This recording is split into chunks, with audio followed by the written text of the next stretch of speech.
Four innocent girls stood trembling on an auction block in 1887 Kansas, about to be sold like cattle by the very man who should have protected them.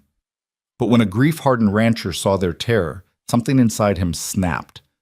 What happened next didn't just save four lives, it sparked a revolution that would transform America's treatment of orphaned children forever. Stay with me until the end of this remarkable true story, and comment below with your city so I can see how far this message of hope has traveled across the world. The morning of September 14th, 1887, dawned gray and oppressive over Clearwater, Kansas, as if the heavens themselves disapproved of what was about to unfold in the town square. A crowd had gathered, not for celebration, but for commerce of the cruelest kind. Men in dusty suits and women in faded calico stood shoulder to shoulder, their faces a mixture of curiosity and shame, because everyone knew that what they were about to witness was wrong, even if the law said otherwise. At the center of it all stood a makeshift wooden platform, hastily constructed for an auction that would have been more at home in the darkest days of the previous decade. But these weren't goods being sold. These weren't livestock or furniture or parcels of land. These were children. 4 girls, to be precise, ranging in age from 6 to 15, huddled together on that platform like sparrows before a storm. Their dresses were clean but threadbare, mended so many times that the original fabric was barely visible beneath the patchwork. Their faces were scrubbed pink, their hair braided with desperate precision, a final act of dignity before being stripped of everything else. The eldest, Sarah Henderson, stood at the front, her spine rigid with a pride that poverty and tragedy hadn't managed to break. At 15, she had her mother's copper hair and her father's green eyes, both now dulled by grief and hunger. Her right hand gripped the shoulder of 12-year-old Emma, whose musical fingers trembled against her sister's torn sleeve. Behind them stood 10-year-old Kate, her intelligent eyes darting around the square, calculating, always calculating, trying to find a way out of the impossible. And pressed against Sarah's left side was 6-year-old Lucy, who clutched a carved wooden horse, the last gift from their father before the fever took him, and tried very hard not to cry. "Lot 17, barked Marcus Blackwood, the auctioneer, a portly man with mutton-chop whiskers and the moral flexibility of a weather vane. 4 healthy girls, capable of domestic work, agricultural labor, and general service. Starting bid is $20 apiece, or $70 for the lot." Sarah's jaw clenched. $20. That's what they'd been reduced to. $20 each, like sacks of grain or heads of cattle. Their parents, James and Margaret Henderson, had been good people, respected in this very town. Their father had been a school teacher, their mother a seamstress whose needlework was sought after by the wealthiest families in 3 counties.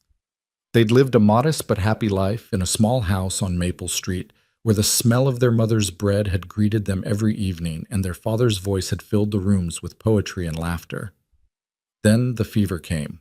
The scarlet fever that swept through Kansas like a wildfire in the summer of 1886, leaving broken families and fresh graves in its wake.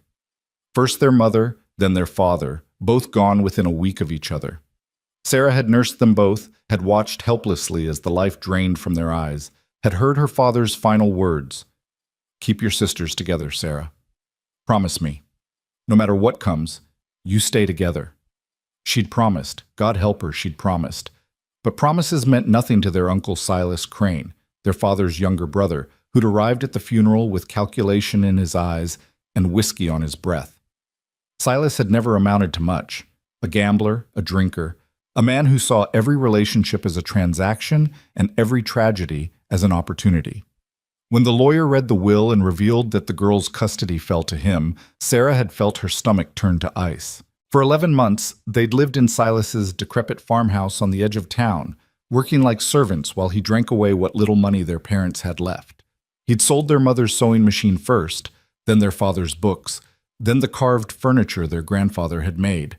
Piece by piece, their history disappeared into Silas's pocket, then into the poker games at the Lucky Silver Saloon, then into thin air. The final straw came last Tuesday when 3 men in black suits appeared at the farm with papers that said Silas owed them $1,500, gambling debts that had been accruing for years. They gave him 1 week to pay or they'd take the farm. Sarah had listened from behind the door as Silas's voice rose in panic, then dropped to a calculating murmur. When the men left, he'd looked at the four girls with eyes that made Sarah's blood run cold. "You're going to market," he'd said flatly. "All of you. Should fetch enough to clear my debts and leave me with a fresh start." Emma had burst into tears. Kate had stood frozen, her brilliant mind unable to process the enormity of the betrayal. Little Lucy had simply looked at Sarah with absolute trust, because Sarah always found a way to protect them. Except this time, Sarah had no plan. This time, the law was on Silas's side. In Kansas in 1887, children were property, and guardians could dispose of that property as they saw fit. She'd gone to the sheriff, to the judge, to the minister at the Methodist church where her parents were buried. All of them had given her the same sad look, the same helpless shrug. Legal was legal, they said. Wrong, perhaps, but legal.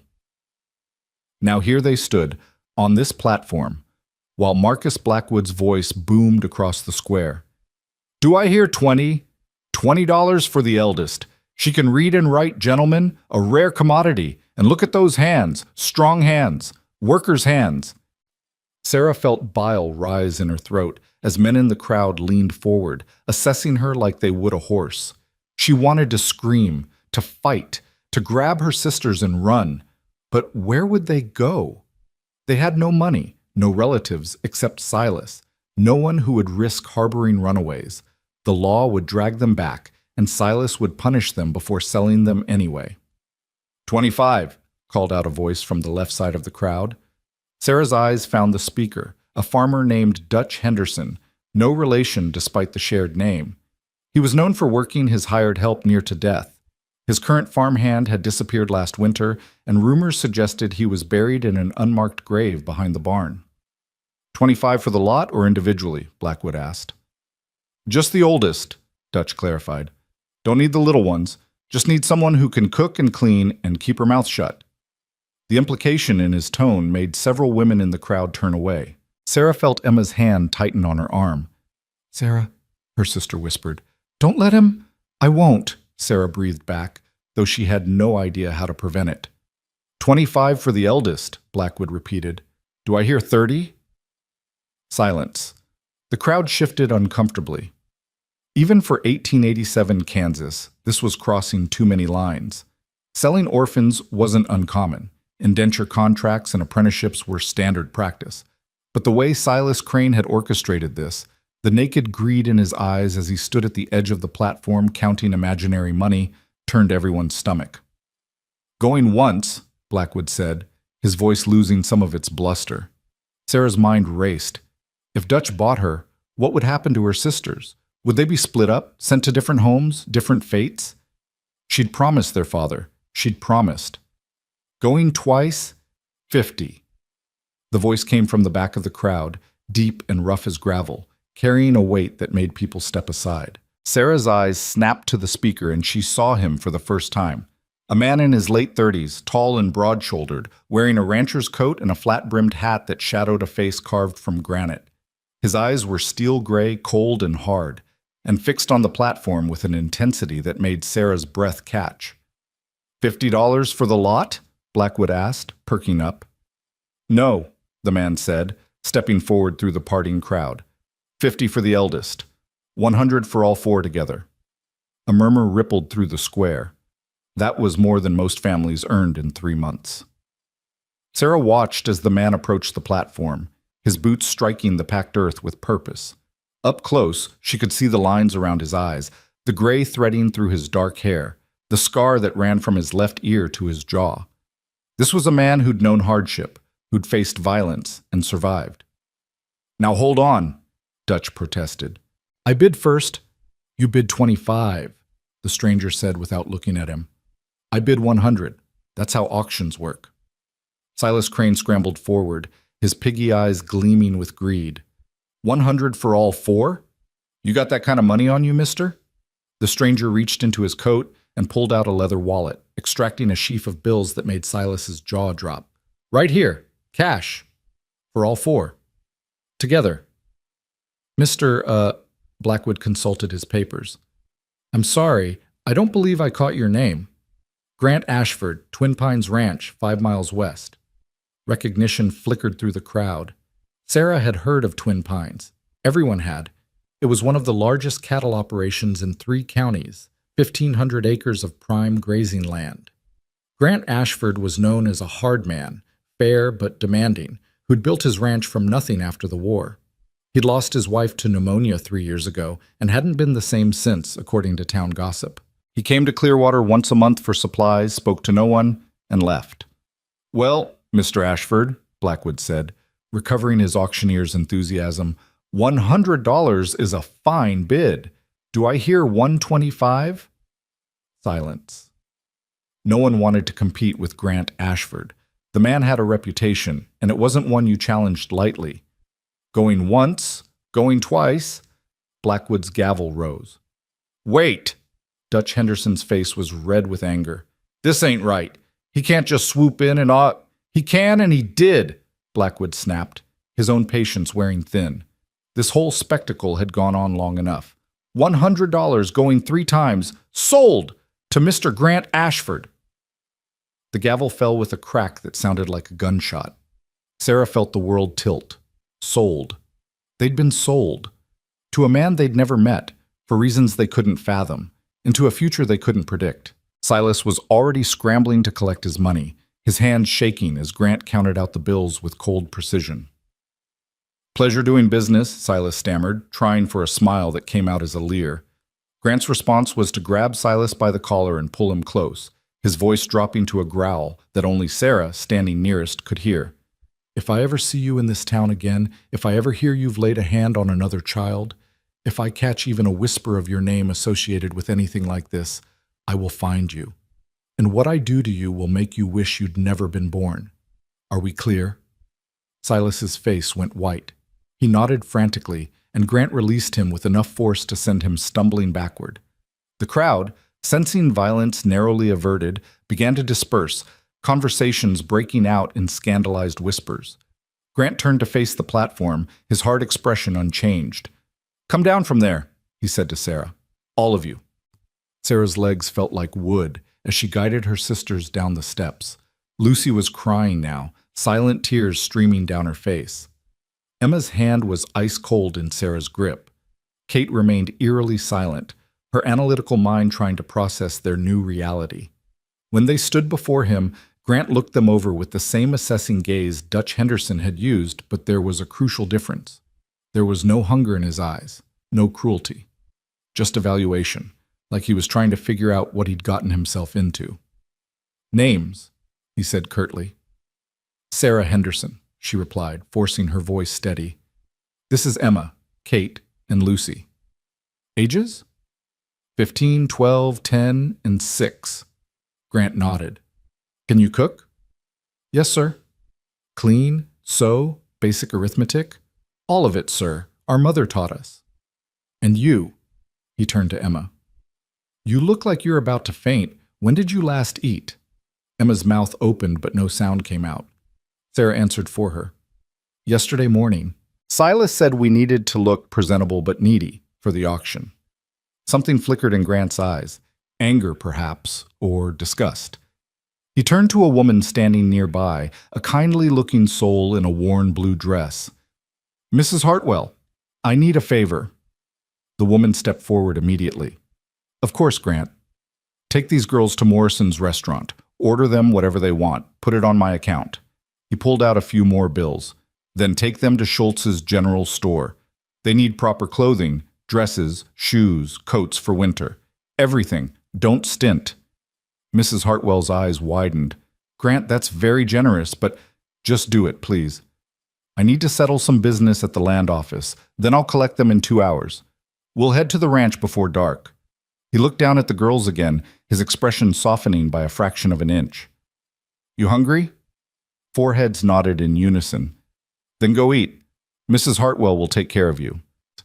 He started to turn away, then paused. "And Sarah?" "Yes, sir?" "Stop calling me sir. My name is Grant. We'll figure out the rest later." Then he was gone, striding toward the land office with the same purposeful gait that had carried him through the crowd. Sarah watched him go, her mind reeling with questions. Why had he bought them? What did he want? What did figure out the rest mean? Mrs. Hartwell placed a gentle hand on Sarah's shoulder. Come, girls, let's get some food in you, and then we'll talk about clothes. I suspect you have questions. 1,000, Sarah admitted. Mrs. Hartwell smiled sadly.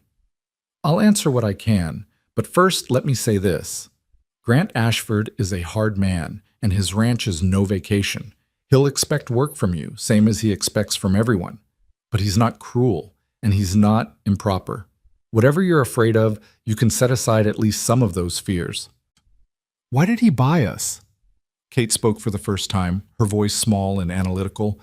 It doesn't make economic sense. 4 orphans represent a significant investment with uncertain return. What's his motivation? Mrs. Hartwell looked at the 10-year-old with surprise. My, you're a sharp one, aren't you? The truth is I don't fully know, but I can tell you this. 3 years ago, Grant's wife Mary died. She'd always wanted children, but the Lord never blessed them that way. Before she passed, she made Grant promise that if he ever had the chance to help a child in need, he wouldn't turn away. She glanced back toward where Grant had disappeared. I think he saw you 4 up there and remembered that promise. The Grant Ashford I knew before Mary died would have walked right past. But grief changes people. Sometimes it makes them harder. Sometimes it makes them more human. They walked through Clearwater's dusty streets toward Morrison's restaurant, a modest establishment that smelled of fried chicken and fresh bread. Inside, Mrs. Hartwell settled them at a corner table and ordered enough food to feed twice their number: chicken, potatoes, green beans, corn, fresh rolls, and to Lucy's wide-eyed wonder, apple pie with cream. As the food arrived and the girls ate with desperate efficiency, Mrs. Hartwell talked. She told them about Twin Pines Ranch, about the dozen men who worked there, about the vast herds and the comfortable ranch house that Grant had built for Mary, now empty except for him and his cook. She told them about the rules: work hard, speak honestly, respect others, and never, ever steal. Grant had fired men for less, she said, but he was also known to be fair, to pay above standard wages, to care for his people when they were sick or injured. But what does he want with us? Sarah pressed, finally voicing the question that gnawed at her. 4 girls can't work cattle. We can't do ranch labor. So what? He wants to give you a chance, Mrs. Hartwell interrupted gently. A chance to live, to learn, to become something more than what that platform represented. That's all. I know it's hard to trust after what you've been through, but Grant Ashford is not Silas Crane. He's not buying you for profit or other purposes. He's buying you freedom. Freedom? Emma echoed, speaking around a mouthful of chicken. We were just sold. How is that freedom? Because, Mrs. Hartwell said, the alternative was being separated, sent to different homes, different fates. Now you're together. Now you have a home, at least for a while. What you do with that chance is up to you. After they'd eaten until they could barely move, Mrs. Hartwell led them to Schultz's general store, where Mr. Schultz himself, a portly German immigrant with kind eyes and an impressive mustache, greeted them warmly. Ah, Mrs. Hartwell, and these must be the young ladies I heard about. Terrible business, that auction, just terrible. But Mr. Ashford, he is a good man. He will treat you well. For the next hour, they were measured and fitted for clothing. Practical cotton dresses for work, warmer wool dresses for winter, sturdy leather shoes, stockings, undergarments, coats, gloves, even bonnets to protect from the prairie sun. Mr. Schultz threw in small extras: ribbons for Lucy's hair, a book of poetry for Emma, a slate and chalk for Kate, and a small sewing kit for Sarah. On the house, he insisted when Mrs. Hartwell protested. Consider it my contribution to giving these girls a fresh start. As they walked back to meet Grant, laden with packages, Sarah felt something unfamiliar stirring in her chest. Hope, perhaps. Or maybe just the absence of immediate terror. For the first time since her parents died, she wasn't worried about where their next meal would come from, whether they'd have shelter, whether they'd be split apart. But she was still worried. Because nothing in life came free, and eventually Grant Ashford would expect something in return for his generosity. The question was, what? Grant was waiting outside the land office, leaning against a wagon loaded with supplies. When he saw them approaching, he straightened and gestured to the wagon bed. Put your things in back. It's a 2-hour ride to the ranch. We'll reach it before sunset if we leave now. They loaded their packages and climbed aboard. Sarah and Kate on the bench beside Grant, Emma and Lucy in the back with the supplies. As Grant snapped the reins and the horses lurched forward, Sarah stole glances at his profile, trying to read the man who now controlled their fate. "You have questions," he said, without looking at her. "I can hear you thinking from here." Sarah hesitated, then decided honesty was her only weapon. "Why did you buy us?" "Mrs. Hartwell said it was because of a promise to your wife. But that doesn't explain why now, why us specifically." Grant was silent for so long that Sarah thought he wouldn't answer. Then, "I went to that auction to buy a breeding bull that was supposed to be sold after you. I had no intention of getting involved in that spectacle. But when I saw you four up there, when I heard the way that auctioneer was talking about you, when I saw that bastard Dutch Henderson looking at you like—" He broke off, his jaw clenching. "My Mary always said that good people have an obligation to act when they witness injustice.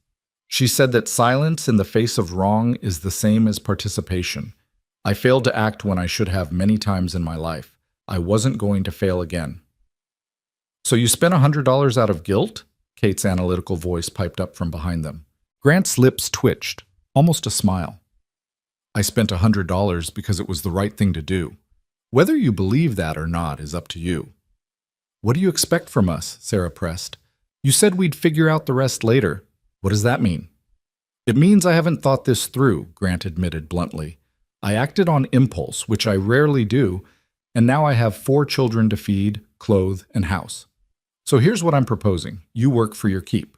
Help Mrs. Chen, she's my cook and housekeeper, with the house, the garden, the meals. Learn what you can about ranch management. Get educated. In return, you get food, shelter, safety, and this is important, the chance to decide your own future when you're old enough." "We're not slaves," Sarah said, her voice harder than she intended. "No," Grant agreed, "you're not, which is why I'm giving you a choice right now. If you want, I can turn this wagon around, find you a church or charitable institution in Clearwater that will take you. It won't be comfortable, and you'll probably be separated, but it's an option. Or you can come to Twin Pines, work hard, and build something better. Your choice." Sarah looked back at her sisters. Emma's eyes were pleading. She wanted safety, stability. Kate's expression was calculating. She was weighing odds, assessing risks. Lucy was simply staring at the carved horse still clutched in her hand, trusting Sarah to decide. "We'll come to Twin Pines," Sarah said finally, "but I need your promise. You won't split us up. Whatever happens, we stay together." Grant nodded. "You have my word. Whatever else I am, I keep my promises."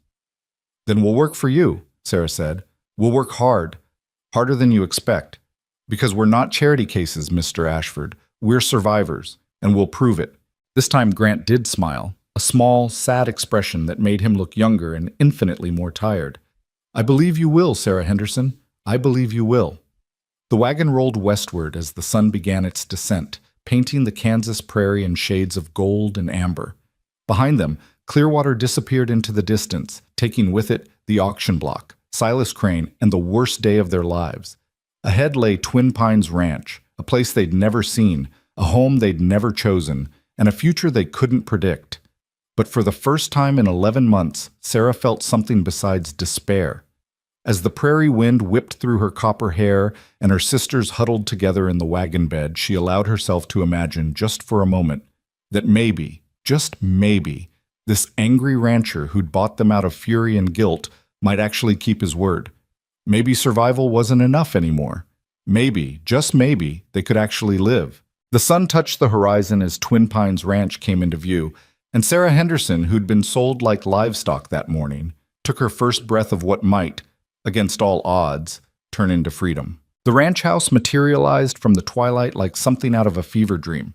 2 stories of whitewashed wood and stone, with a wraparound porch that caught the last rays of sunlight. It was larger than any house Sarah had ever seen, certainly grander than the modest home where her parents had raised them, and infinitely more impressive than Silas's rotting farmhouse. Behind the main house stood a massive barn, several outbuildings, and corrals where horses moved like shadows in the gathering dusk. Grant pulled the wagon to a stop in front of the house and jumped down with the ease of long practice. "Welcome to Twin Pines," he said, his voice carrying none of the warmth the words implied. "Mrs. Chen will get you settled. Tomorrow, we'll discuss your duties." Before Sarah could respond, the front door swung open and a small Chinese woman in her 50s emerged, wiping her hands on her apron. Her face was round and kind, etched with laugh lines that suggested a life lived with more joy than Grant seemed to hold. When she saw the four girls in the wagon, her eyes widened with surprise, then softened with immediate understanding. "Ah, yeah, Grant," she said, her English flavored with an accent that spoke of distant shores. "You bring home children? You tell Mrs. Chen nothing about children."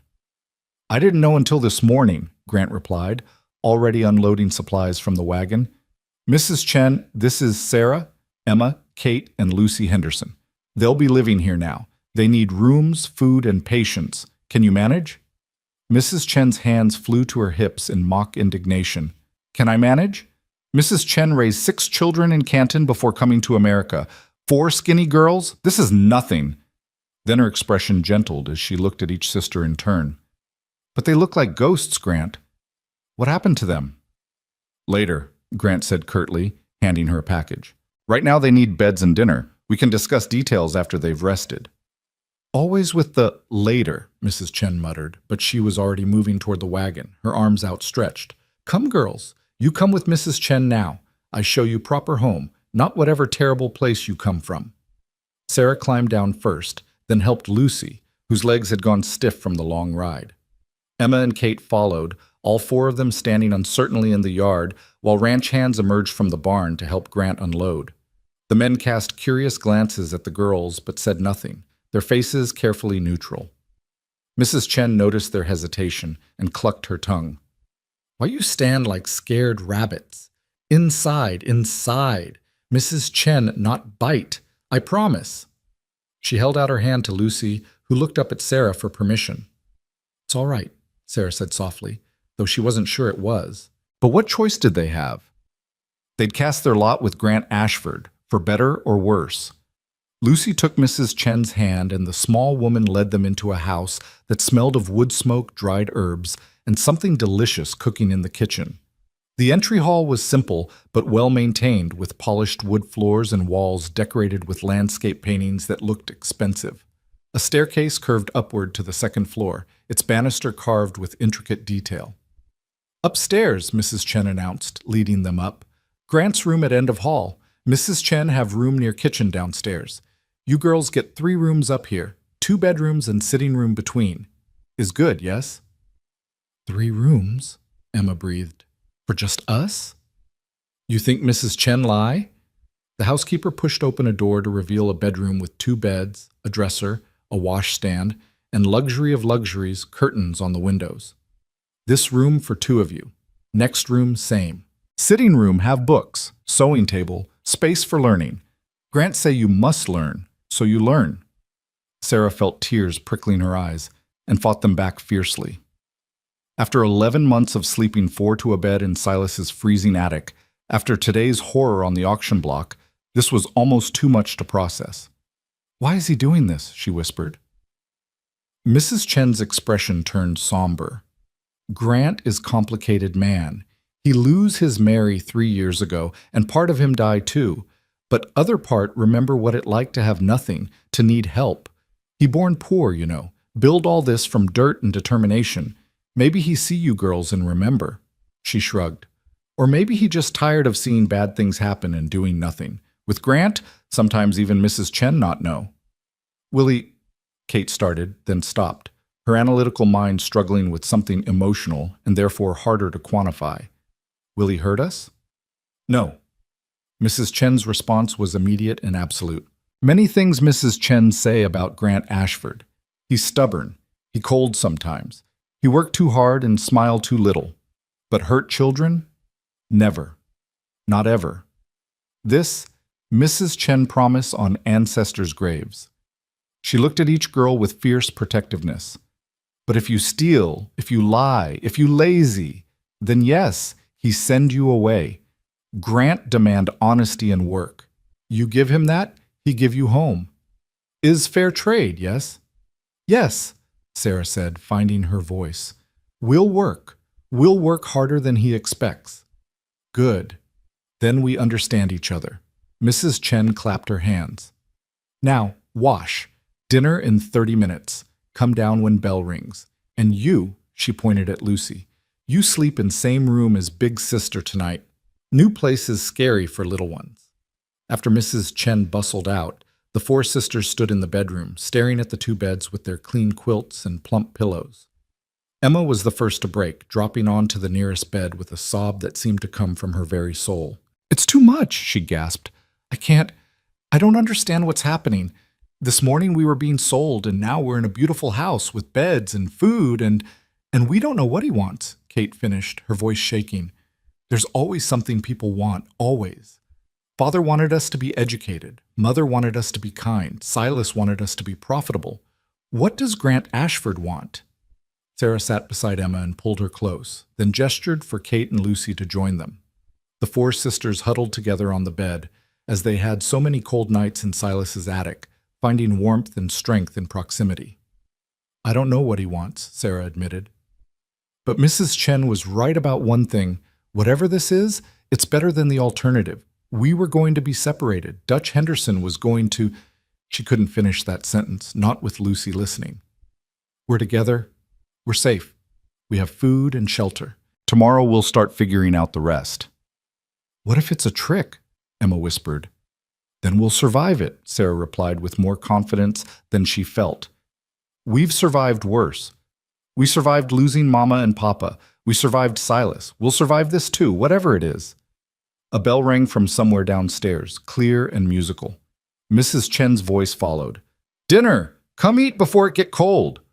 They washed quickly in the basin, the water was actually warm, heated specially for them, and descended the stairs together. The dining room was smaller than Sarah expected, dominated by a long wooden table that could seat 12 but was currently set for 6. Grant sat at the head, his expression unreadable. Mrs. Chen bustled in from the kitchen carrying platters of food, roasted chicken, mashed potatoes, gravy, green beans, fresh bread, and butter.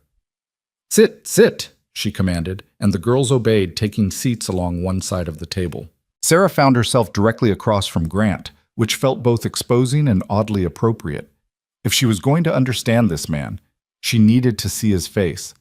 2 ranch hands joined them, a lanky young man introduced as Tommy, who couldn't have been more than 20, and an older man named Hector, whose weathered face suggested he'd spent 60 years in the sun. Both nodded politely to the girls, but seemed uncertain how to interact with them. We don't usually have children at this table, Grant said, apparently reading their discomfort. But things change. Tommy, Hector, these are the Henderson sisters. They'll be living here now, helping Mrs. Chen and learning about the ranch. I expect you to treat them with respect. Yes, boss, Tommy said quickly. Hector simply nodded, his eyes kind beneath bushy gray eyebrows. And girls, Grant continued, his gaze settling on Sarah, these men work hard every day to keep this ranch running. They deserve respect in return. We don't have much in the way of formal rules here, but we do have expectations. Work hard. Tell the truth. Respect others. Help when you can. That's it. Can you manage that? Yes, sir, Sarah said, then caught herself. Yes, Grant. Something that might have been approval flickered in his eyes. Good. Now eat. Mrs. Chen made extra because she knew you'd be hungry. The meal was the best thing Sarah had eaten in a year. The chicken was perfectly seasoned, the potatoes creamy, the bread still warm from the oven. But more than the food, it was the atmosphere that struck her. Despite the awkwardness of the situation, there was a fundamental decency to this table. Grant didn't shout. Tommy and Hector discussed the day's work in measured tones. Mrs. Chen fussed over everyone, scolding Grant for not eating enough and insisting Lucy try the butter.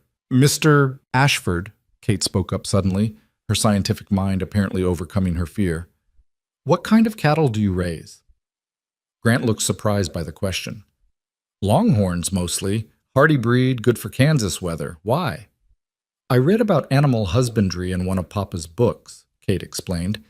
He said selective breeding could improve livestock. Are you doing any experimental breeding? Now Grant looked genuinely interested. Some. I've been trying to breed for better weight gain without losing the longhorn's natural resilience. It's slow work, but I think I'm making progress. You're interested in that sort of thing? Kate nodded eagerly. I'm interested in how systems work. Animals, plants, businesses, they're all systems that can be optimized. Papa said I had a gift for mathematics and logical thinking. Did he now? Grant leaned back in his chair, studying the 10-year-old with new eyes. And what about the rest of you? What did your papa say about your gifts? Emma's face flushed. He said I had Mama's musical ear, that I could hear the mathematics in music, the patterns. He was teaching me piano before. Her voice trailed off. Before he died, Grant finished matter-of-factly. No need to dance around it. Death is part of life on a ranch.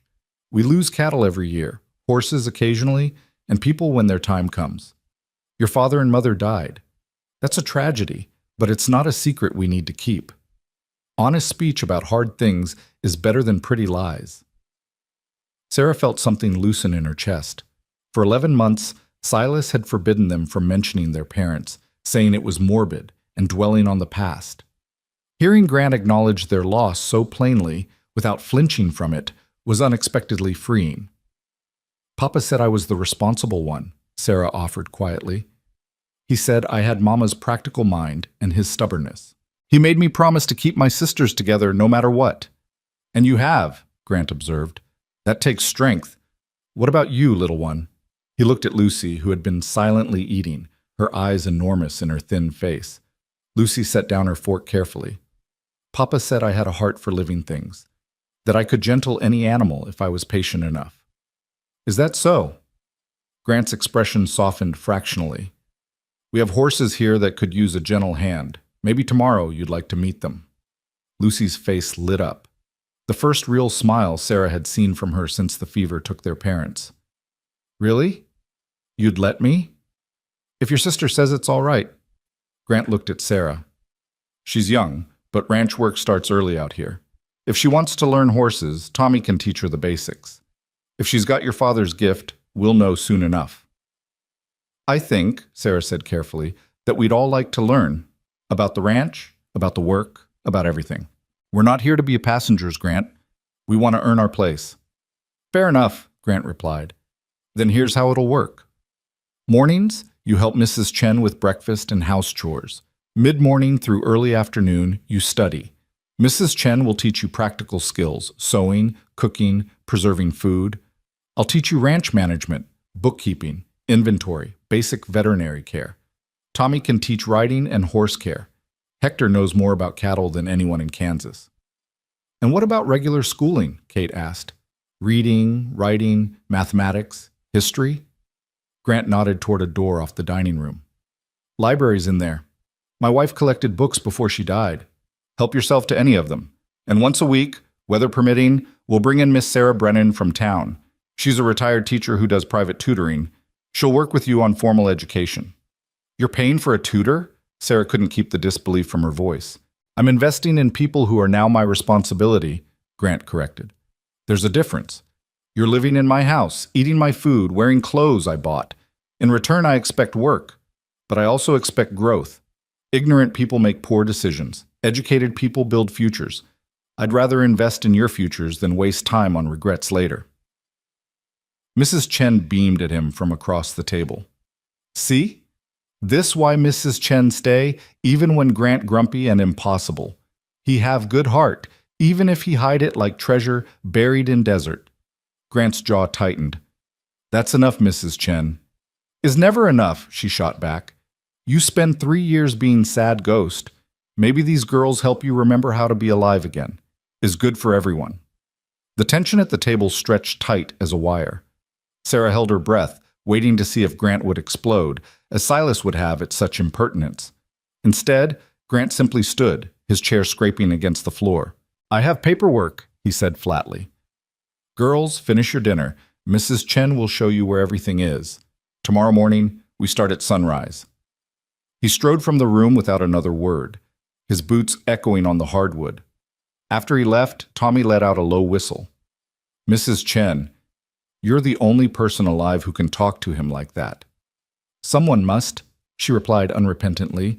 He need to hear truth sometimes. Now, you men clean up.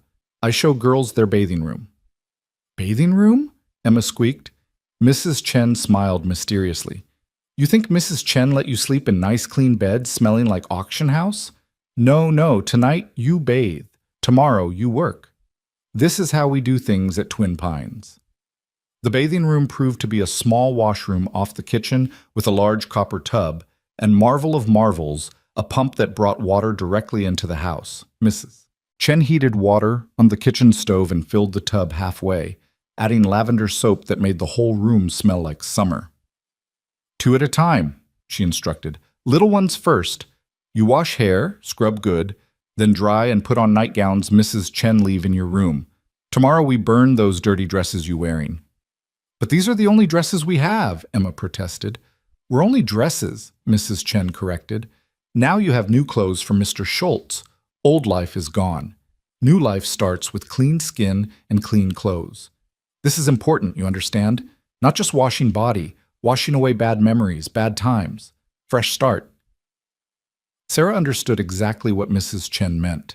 As she helped Lucy into the warm water and gently scrubbed her little sister's tangled hair, she felt the day's terror beginning to wash away with the grime. They'd been sold, they'd been bought, but they'd also been saved in a strange, uncomfortable, uncertain way. After all 4 girls had bathed and dressed in the soft cotton nightgowns they found laid out on their beds, Mrs. Chen brought them hot milk with honey and sat with them in the upstairs sitting room. This space was clearly Mary Ashford's legacy, a woman's touch evident in the embroidered pillows, the delicate curtains, the bookshelf filled with novels and poetry. Mrs. Chen, Sarah said quietly, what happened to Grant's wife? You said she died 3 years ago, but how? The housekeeper's face grew sad. Pneumonia. Winter of 1884 was very bad, very cold. Mary catch cold that turned to fever. Fever turned to pneumonia. She die in bedroom down hall with Grant holding her hand. He not same after. Before, he laugh sometimes, smile more. After, he just work. Work from sunrise to midnight, like if he stopped moving, grief catch him. Did they love each other? Emma asked, her romantic heart evident in her voice. Very much, Mrs. Chen confirmed. They marry young, Grant only 22, Mary 19. She helped him build this ranch from nothing. Smart woman, like you girls. She keep books, manage household, work as hard as any man. And she gentle Grant's rough edges, make him remember how to be kind. She looked at each girl meaningfully. She would have loved having you here. Mary always want children, but God not bless them that way. She try for years, pray every Sunday. Nothing. So she make Grant promise, if he ever find children who need help, he not turn away. Today, he keep that promise. But why anger? Kate asked, ever analytical. Mrs. Chen said he was angry when he bought us. Because seeing children sold like animals make him remember, Mrs. Chen explained. Grant born very poor. Father die when he young, mother work herself to death trying to feed 3 sons. Grant and brothers grow up hungry, desperate. When he 14, men come to take him and brothers to work in factory. Like buying, you understand. Like what happened to you. Grant's brother Thomas never survived that factory. Die in accident 2 years later. Grant never forgive himself for not protecting Thomas. The pieces began to fall into place in Sarah's mind. Grant hadn't just seen 4 orphans being sold. He'd seen his own past, his own helplessness, his brother's death. The anger that drove him to bid wasn't really about them at all. It was about old wounds that had never healed. So, we're not just girls to him, Sarah said slowly. We're a second chance. Maybe, Mrs. Chen agreed. Or maybe you just 4 girls who need home, and he man who can provide. Not everything need complicated reason. Sometimes good people do good things because it right thing to do. Lucy yawned hugely, and Mrs. Chen shooed them all toward bed. Tomorrow come early on ranch. You sleep now, dream of better days ahead. In the bedroom they'd chosen to share. Sarah and Lucy in one bed, Emma and Kate in the other. The sisters lay in darkness, listening to unfamiliar sounds. Wind in the pines, horses moving in the distant corrals, the creak of the house settling. Sarah? Lucy whispered. Are we going to be okay? Sarah pulled her little sister closer. Yes, sweetheart. I think maybe we are. Papa would have liked Grant, Kate observed from the other bed. He respected practical people who valued education. Mama would have liked Mrs. Chen, Emma added. She's kind, like Mama was. Sarah said nothing, but she thought, and I like that Grant treats us like people, not property. That he sets expectations instead of traps. That he's honest about his grief instead of hiding behind false cheer. She didn't say any of this aloud because it felt dangerous to hope. But as she drifted towards sleep in a clean bed with a full stomach and her sister safe beside her, Sarah Henderson allowed herself to believe, just barely, that maybe their auction hadn't been an ending after all. Maybe, impossibly, it had been a beginning. The next morning arrived with the force of a cattle stampede. Sarah jolted awake to the sound of a bell ringing and Mrs. Chen's voice echoing up the stairs. "Wake up! Sunrise in 15 minutes! Ranch not wait for sleepy girls!" They dressed hurriedly in their new clothes, practical cotton dresses that fit properly, sturdy shoes, aprons to protect from kitchen work. When they tumbled downstairs, they found the dining room already occupied. Grant sat reading a newspaper, coffee steaming beside him. Tommy and Hector were finishing plates of eggs and bacon. Two other ranch hands Sarah hadn't met sat at the far end, talking quietly. Mrs. Chen appeared from the kitchen. "Good. You awake. Now, watch and learn. This how we make breakfast for working men." For the next hour, Sarah received a crash course in cooking for a ranch. Mrs. Chen moved like a general directing troops, her hands flying as she cracked 24 eggs, fried bacon and sausage, toasted bread, made gravy, and somehow produced a perfect pot of coffee.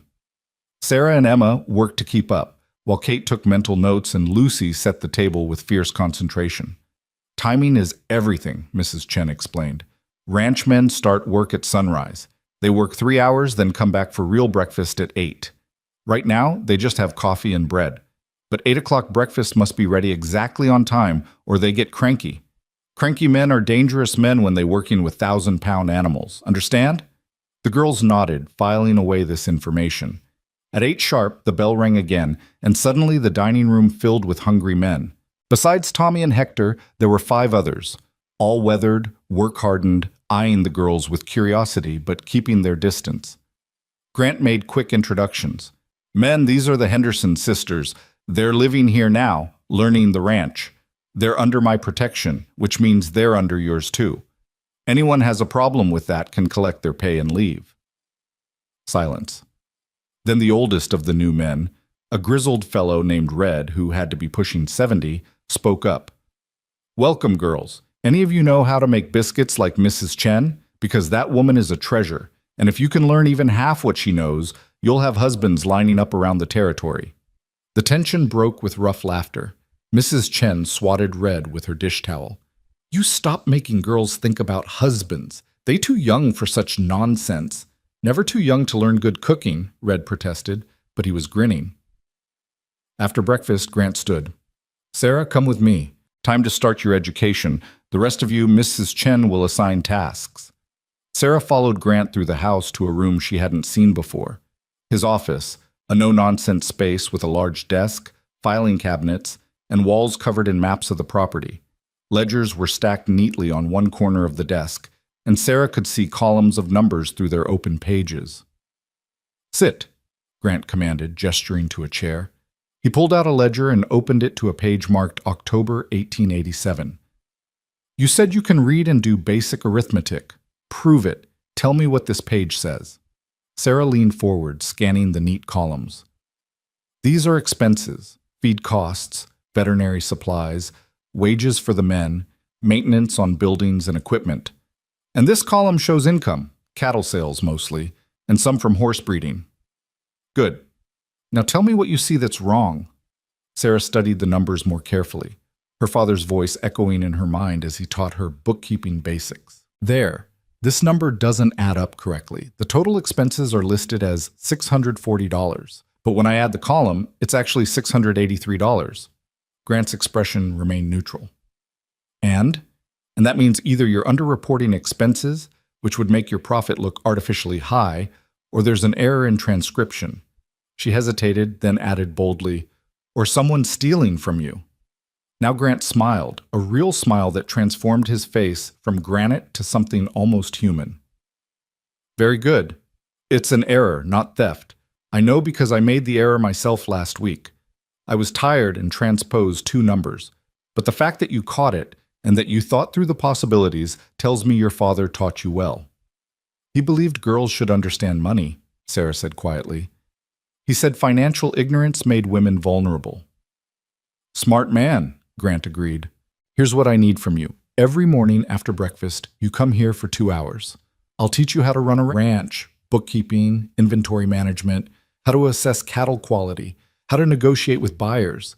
In return, you'll help me keep these ledgers accurate and organized. Can you do that? Yes, Sarah said without hesitation. But why teach me this? Most people think women can't understand business. Most people are fools, Grant replied bluntly.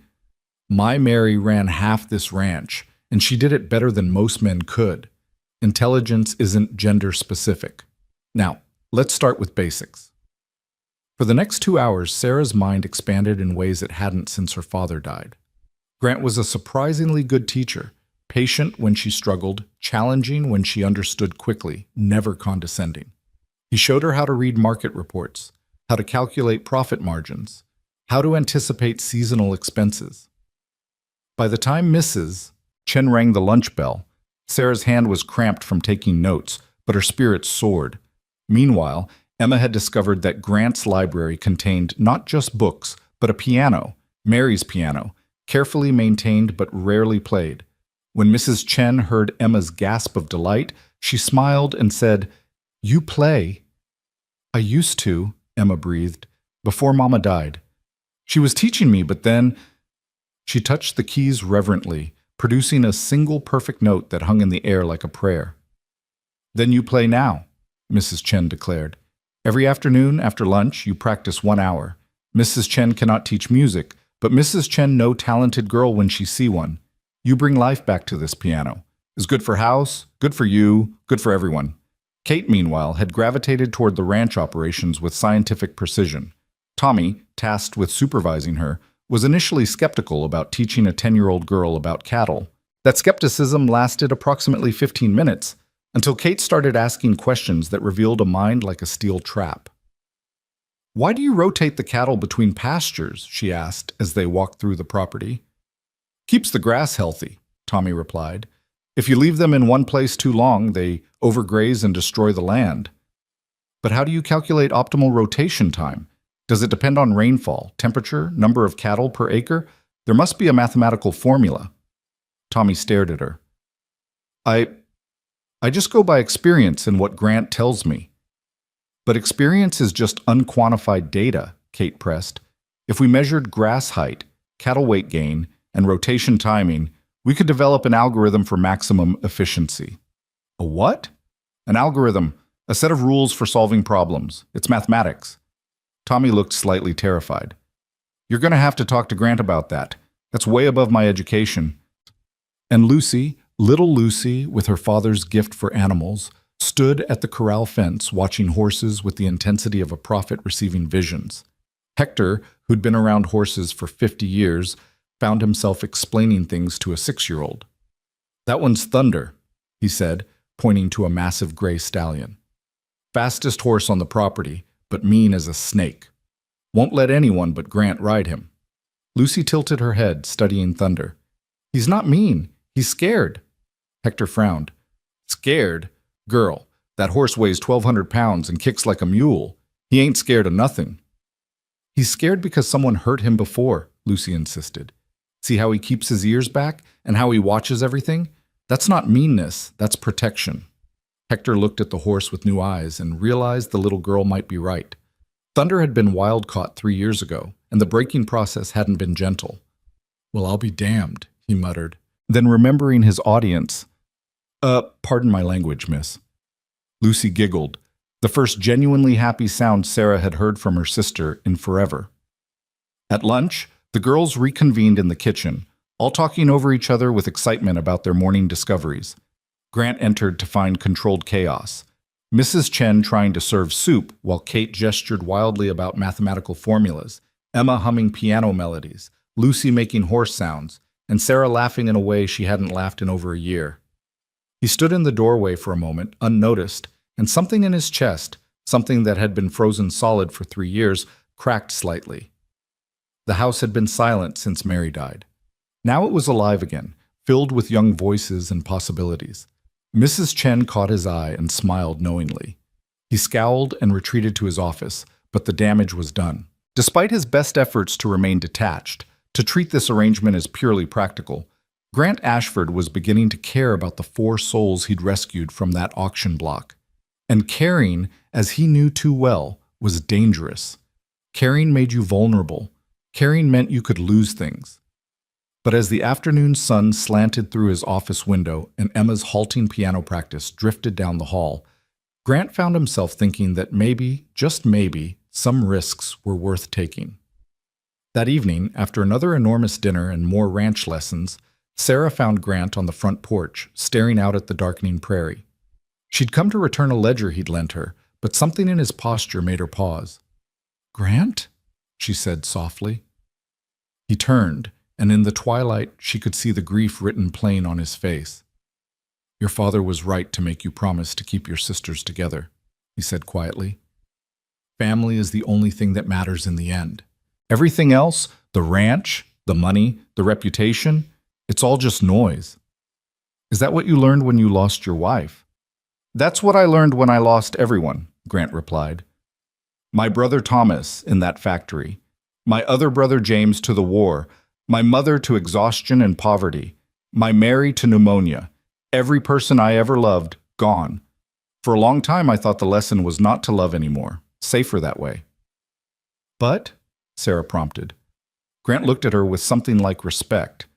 "But maybe the real lesson is that love is worth the risk, that protecting people, teaching them, giving them chances, maybe that matters more than protecting yourself from pain." He straightened, his moment of vulnerability passing. "Get some sleep. Tomorrow we're branding cattle, and it's loud, dirty work. You'll all need to help." As Sarah turned to go, Grant spoke again. "Your father would be proud of you. The way you protect your sisters, the way you're learning, the way you're not giving up. He raised you right." Tears stung Sarah's eyes. "Thank you," she whispered, and fled before he could see her cry. In their bedroom that night, as her sisters slept soundly for the second night in a row, Sarah allowed herself to believe what she'd been afraid to acknowledge. This wasn't temporary. This wasn't charity. This was, against all odds, despite every logical reason to doubt, home. Grant Ashford had bought them in anger, yes, but he was building them a future in hope. And that, Sarah thought, might be the most revolutionary act of all. The weeks that followed settled into a rhythm that felt almost normal, almost safe. Sarah rose before dawn each day to help Mrs. Chen prepare breakfast, her hands learning the choreography of feeding hungry ranch hands with efficiency that would have made her mother proud. Emma's piano playing grew stronger, filling the house with Chopin and Mozart during her afternoon practice sessions. Kate had convinced Grant to let her track cattle rotation patterns in a notebook, creating what she called empirical data for optimization. And Lucy spent every free moment at the corrals, where even Thunder had begun to tolerate her presence at the fence line. It was too good to last.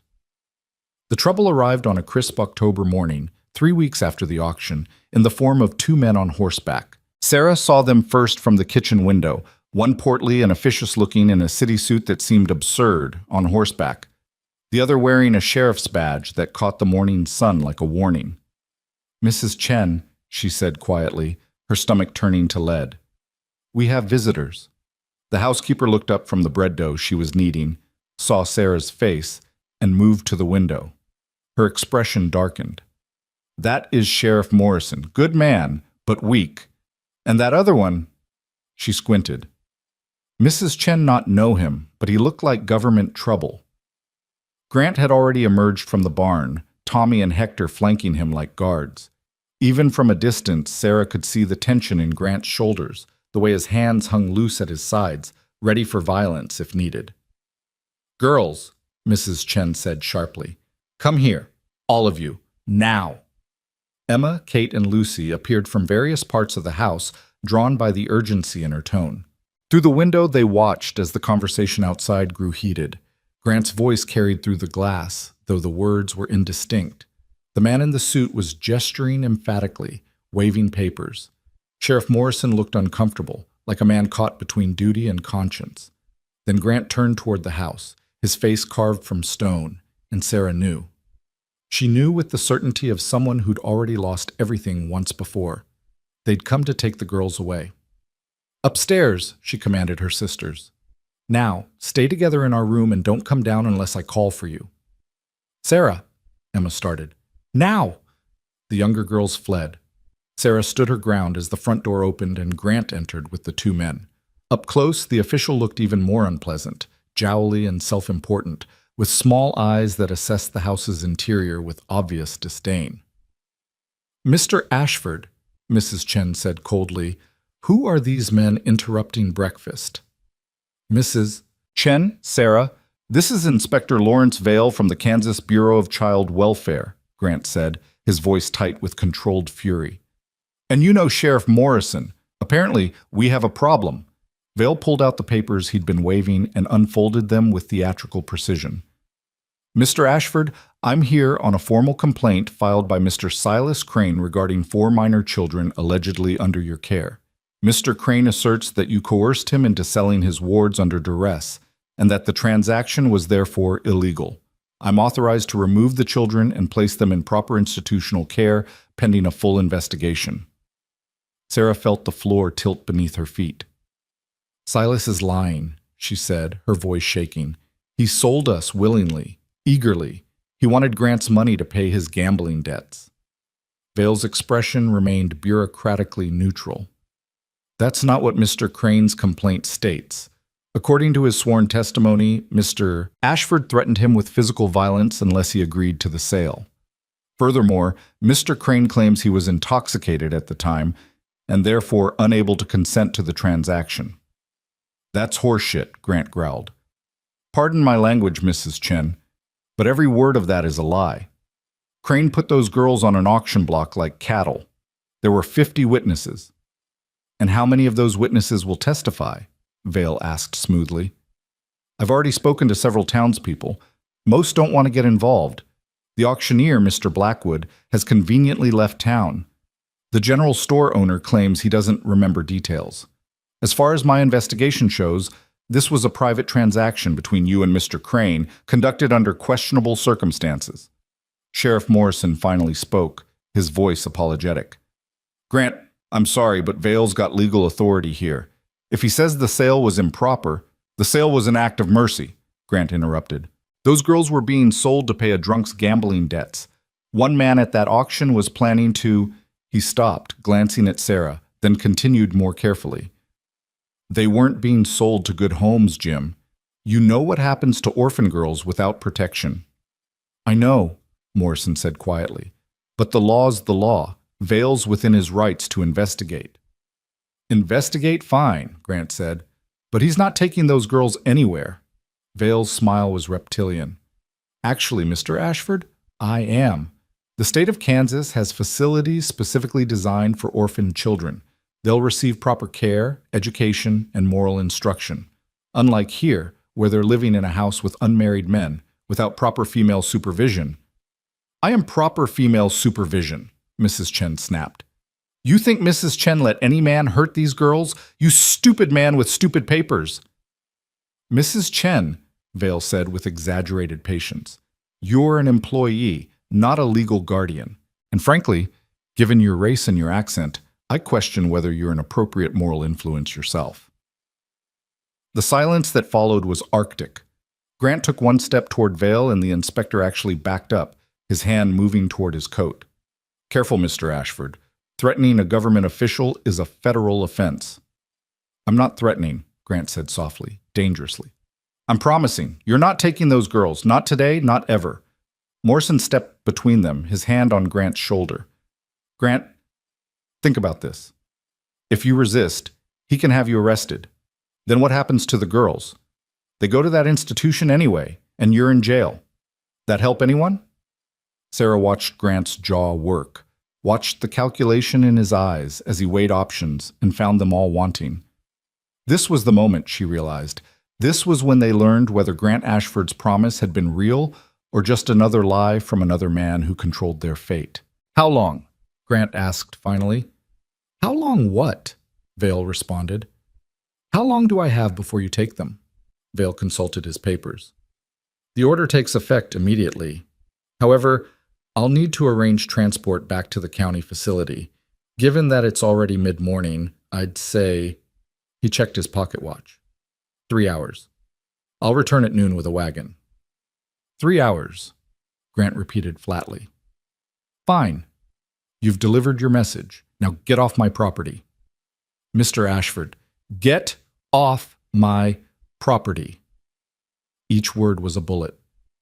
You've got your legal authority. I'm not going to fight it, but I'll be damned if I let you stand in my house and insult Mrs. Chen and terrify those girls any longer. You want them at noon? Come back at noon. Until then, this is still my land, and you're trespassing. Vale looked like he wanted to argue, but something in Grant's eyes made him reconsider. Very well. Noon, Mr. Ashford. Don't try anything foolish. He turned to Morrison.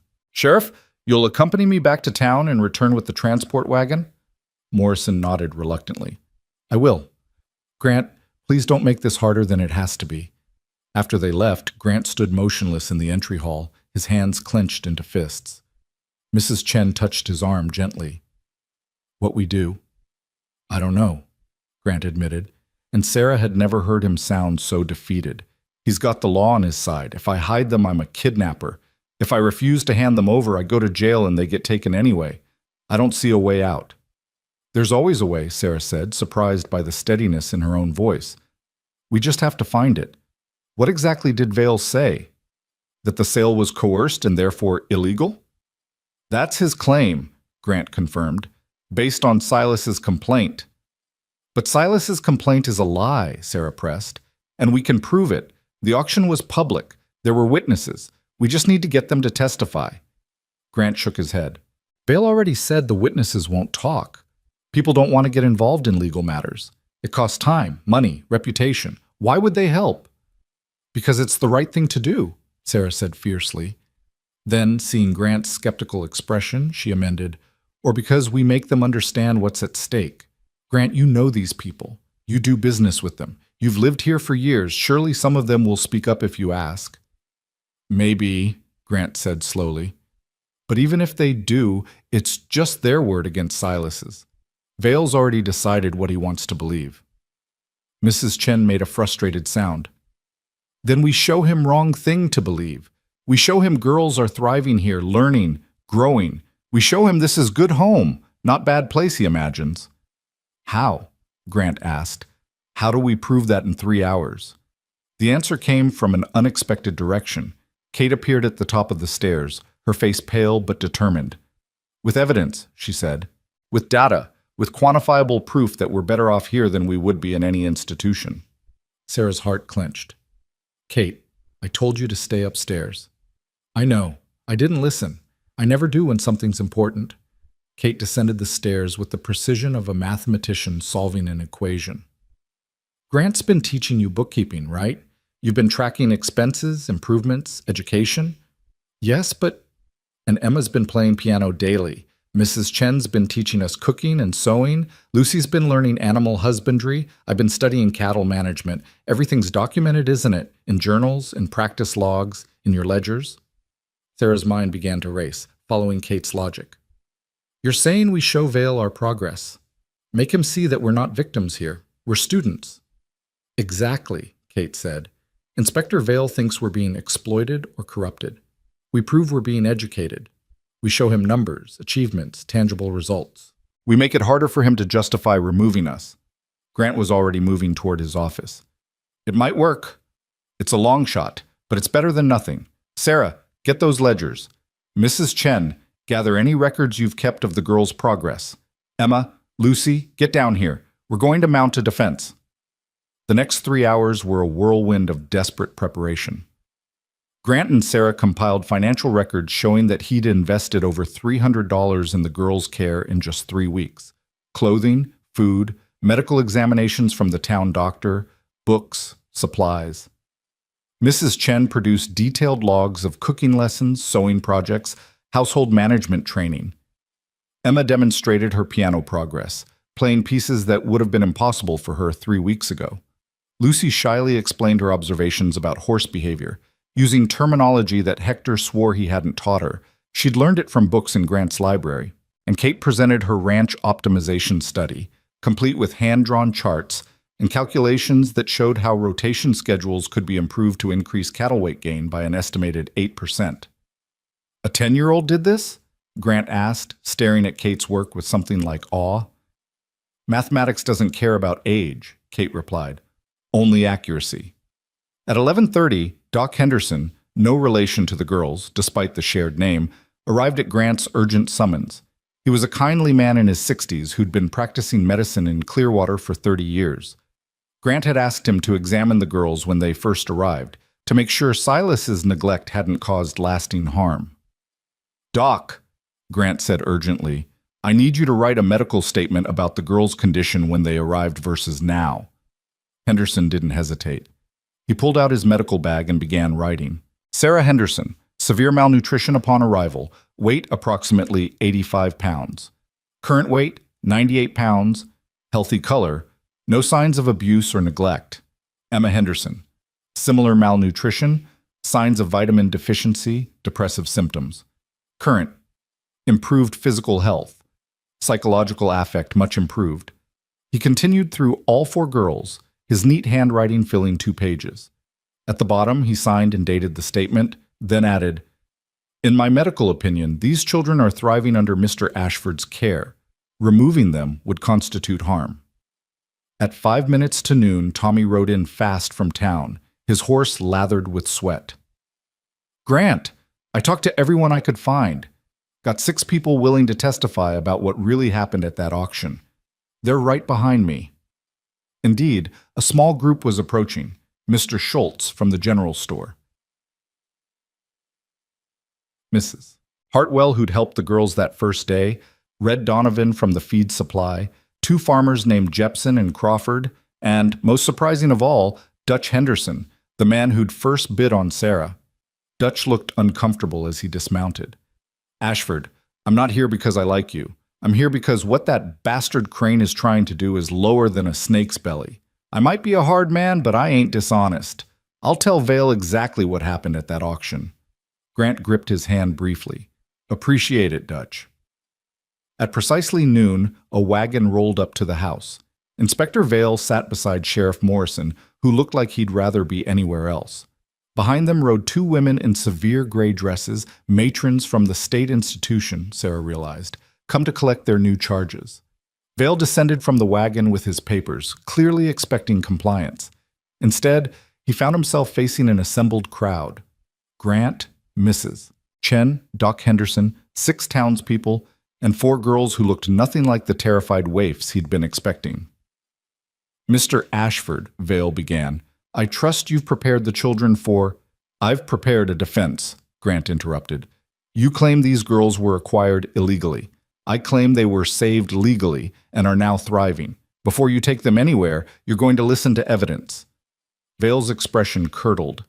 "Mr. Ashford, I don't have time for—" "Make time," Grant said flatly. "Unless you want to explain to your superiors why you removed 4 healthy, educated children from a good home without even examining the facts. Pretty sure that'll look bad in your report." The inspector's jaw tightened, but he dismounted. "Fine. You have 15 minutes. "We'll take 30, Grant replied. "Sarah, start with the ledgers."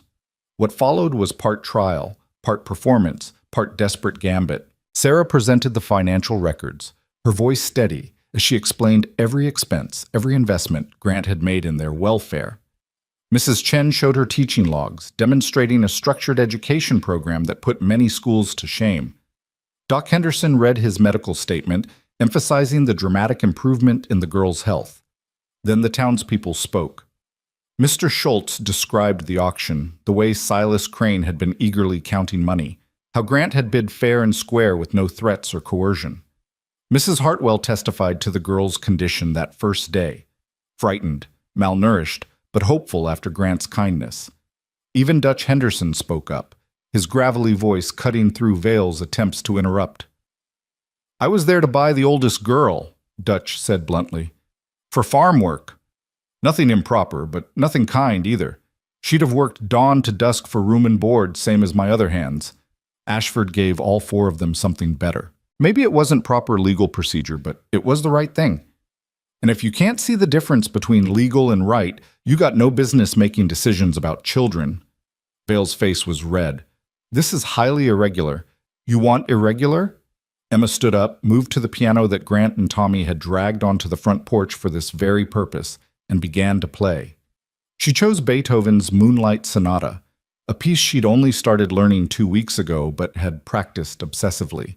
Her fingers found the notes with trembling precision, pouring every ounce of fear and hope into the music.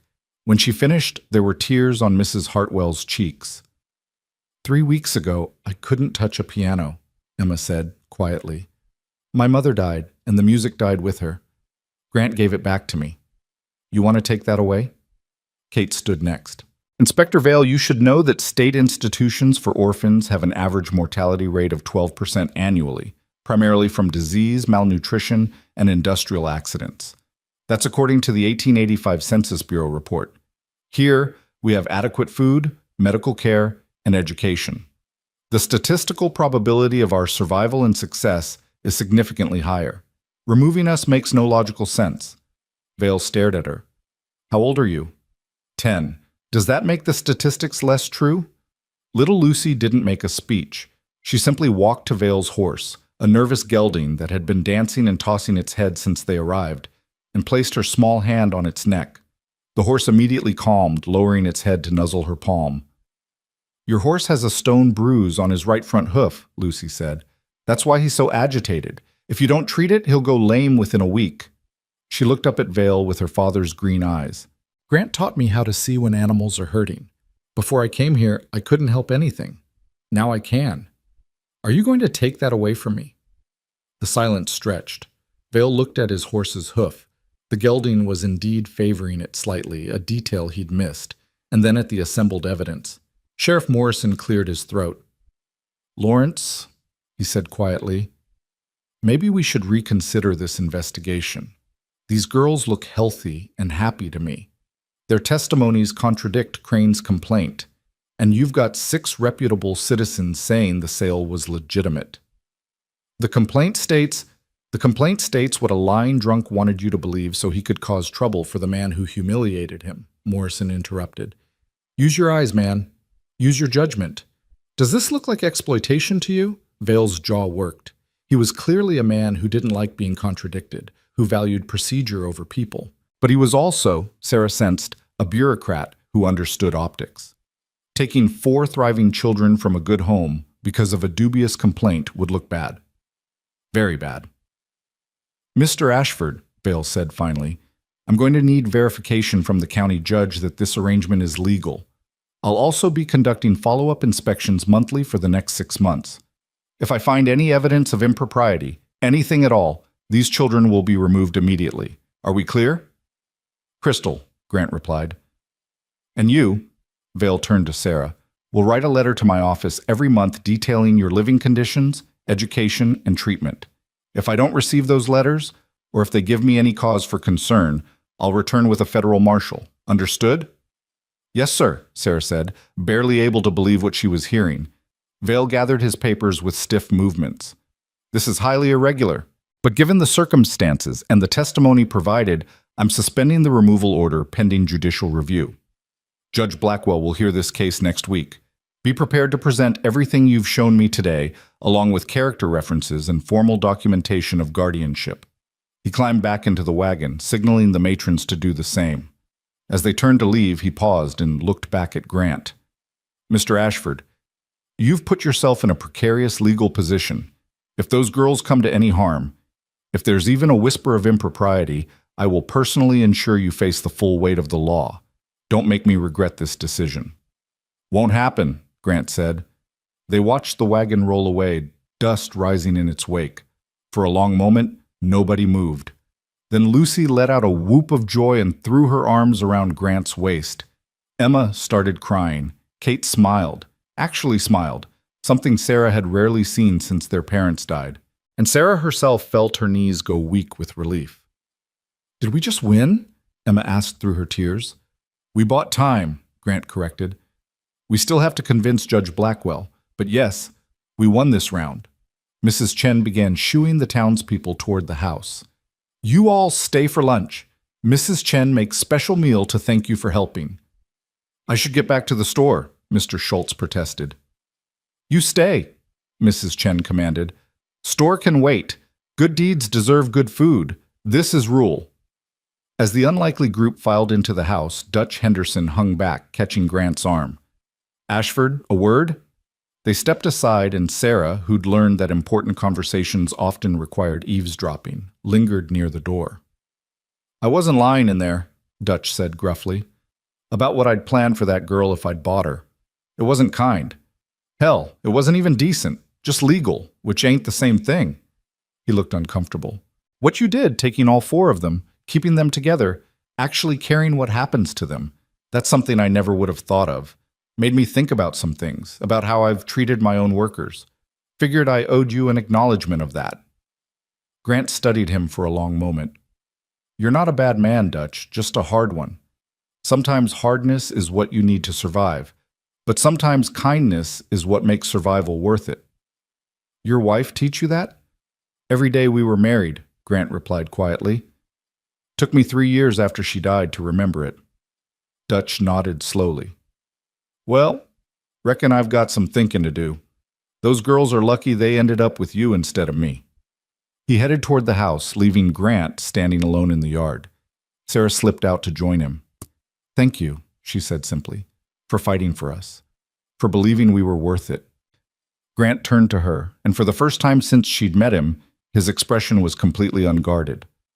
Sarah, I need you to understand something. When I saw you four on that platform, I wasn't thinking about doing a good deed or fulfilling a promise to Mary. I was thinking about my brother Thomas, about how nobody fought for him when he needed it, about how he died in that factory because I was too young and too powerless to stop it. His voice roughened. I couldn't save Thomas, but I could save you. And once I made that choice, once I brought you here, you stopped being someone else's children. You became mine, not legally, maybe not even properly, but in every way that matters. And I protect what's mine. Sarah felt tears sliding down her cheeks. We're not your responsibility, Grant. We're your family, he finished. Yeah, I'm starting to understand that. Terrifies me, honestly. Because everyone I've ever called family, I've lost. But Mrs. Chen keeps telling me that fear isn't a good enough reason to stay closed off forever. He managed a small smile. Your sister Kate would probably say it's statistically unlikely that I'll lose everyone I care about, and the expected value of having a family outweighs the risk of future pain. She definitely would say that, Sarah agreed with a watery laugh. She's annoyingly logical. She's brilliant, Grant corrected. They all are. You all are. And when we go before Judge Blackwell next week, we're going to make sure the entire county knows it. Inside, Mrs. Chen was orchestrating a feast with her usual efficiency, somehow producing enough food to feed 15 people on an hour's notice. The dining room buzzed with conversation, townspeople who'd come as witnesses now staying as friends, ranch hands who treated the girls like younger sisters, and at the center of it all, 4 orphans who were beginning to understand that maybe they weren't orphans anymore. That evening, after everyone had left and the dishes were washed and the younger girls had gone to bed, Sarah stood on the front porch watching the stars emerge. Grant joined her, 2 cups of coffee in hand. He passed her one without comment. You know, Sarah said after a while, when you bought us, I thought you were either a saint or a monster. I couldn't figure out which. And now? Now I think you're just a man who lost too much and found an unexpected way to build something new. She sipped her coffee. That's more complicated than saint or monster, but also more real. Grant leaned against the porch railing. Next week's hearing won't be easy. Vale's going to push back and Silas might even show up to testify. We need to be ready for anything. We will be, Sarah assured him, because we're not just 4 scared girls anymore. We're your family, and family fights for each other. In the darkness, Grant smiled. Yes, he said softly. I suppose they do. Above them, the Kansas sky blazed with stars, indifferent to human struggles and triumphs. But on that porch, in that moment, Sarah Henderson felt something she hadn't felt since her parents died. The absolute certainty that she was exactly where she belonged. The battle wasn't over. Judge Blackwell's hearing loomed ahead, and there would surely be more challenges, more obstacles, more people who couldn't understand why a rancher would take in 4 orphans he didn't know. But tonight, they'd won. Tonight, they'd proven that sometimes anger at injustice could transform into action, and action could transform into hope, and hope could build something worth fighting for. Sarah raised her cup toward the stars, a silent toast to her parents who'd raised her to fight, to Grant, who'd given her the chance, and to her sisters sleeping safely upstairs in a home that was finally, truly theirs. The revolution had begun with an auction block and a furious rancher. Now it was beginning to look like something even more powerful, a family choosing each other against all odds and building a future from the ashes of everything they'd lost. The week before Judge Blackwell's hearing passed in a blur of preparation and mounting tension. Grant spent his evenings coaching the girls on how to present themselves in court, while his days were consumed with gathering documentation and securing character witnesses. Sarah watched the worry lines deepen around his eyes and understood that this meant more to him than he'd ever admit aloud. This wasn't just about keeping 4 orphans. This was about proving that redemption was possible, that one act of anger-fueled compassion could stand against a system designed to grind people into dust. On the morning of the hearing, Sarah stood in front of the mirror in her bedroom, adjusting the collar of her best dress, a deep blue cotton that Mrs. Chen had hemmed to perfection. Behind her, Emma fussed with Lucy's hair while Kate read through her prepared statement for the 5th time, lips moving silently as she memorized statistics and dates. "You don't have to memorize it," Sarah told her gently. "Judge Blackwell just wants to hear the truth." "The truth is more convincing when it's supported by data," Kate replied without looking up. "People trust numbers more than feelings." "Some people," Emma corrected, tying a ribbon in Lucy's hair. "But some people trust their hearts. Maybe the judge is one of those." "We'll find out soon enough," Sarah said, though her stomach was churning with anxiety. She'd barely slept, kept awake by nightmares of being dragged back to Silas's farmhouse, or worse, being separated from her sisters and sent to that cold institution Inspector Vale had threatened them with. Grant appeared in the doorway, dressed in his finest suit, a black wool that made him look more like a prosperous businessman than a rancher. "Ready?" he asked, his voice carefully neutral. "No," Sarah admitted. "But we're going anyway." The ride into Clearwater was silent except for the creaking of the wagon wheels and the steady clip-clop of the horses. Mrs. Chen had stayed behind, though she'd pressed a small jade pendant into Sarah's hand before they left. "For luck," she'd whispered. "Mrs. Chen's mother give to her when she leave China. Bring much protection. You bring back to Mrs. Chen tonight, yes?" Sarah clutched the pendant now, feeling its smooth warmth against her palm. As the town came into view, she saw that Main Street was more crowded than usual. Word of the hearing had spread, and it seemed half the county had turned out to watch. "Grant," she said quietly, "why are there so many people?" His jaw tightened. "Because we're entertainment, a spectacle.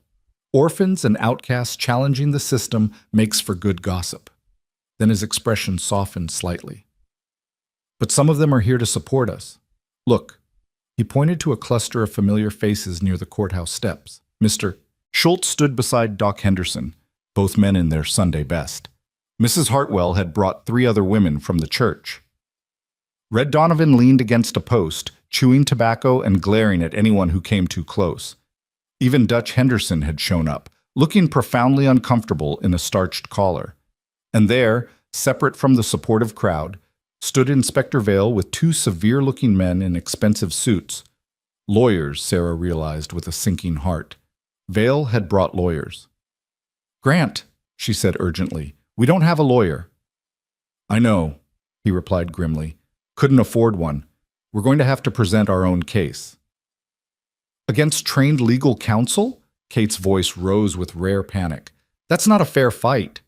"Nothing about this is fair, Kate," Grant said as he pulled the wagon to a stop.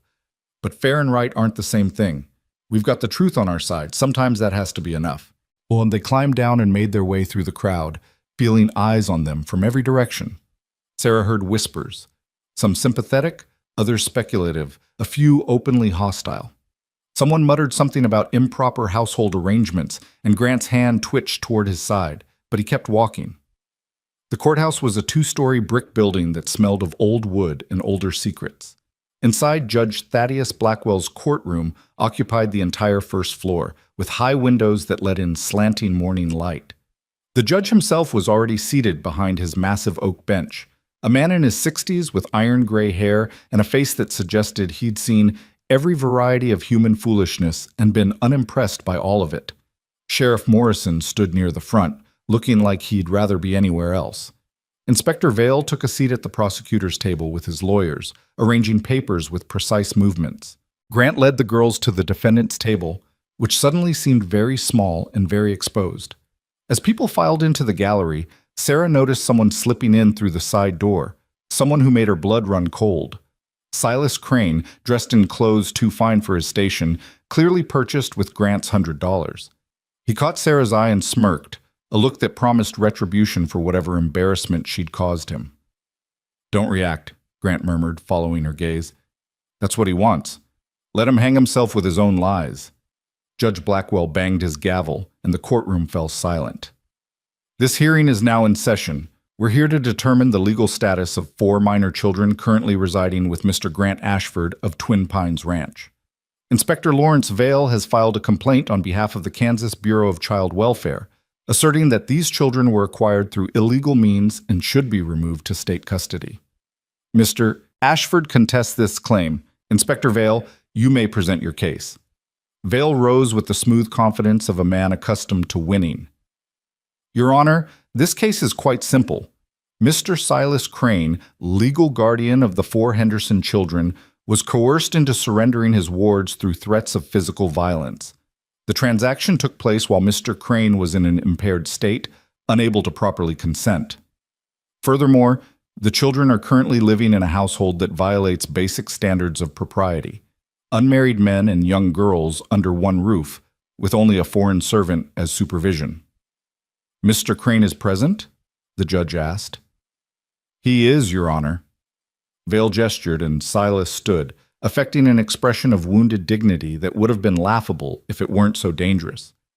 "Mr. Crane, approach the bench and give your testimony under oath." Silas shuffled forward and placed his hand on the Bible, swearing to tell the truth with such obvious insincerity that Sarah wanted to scream. But the oath was binding, and now he could speak.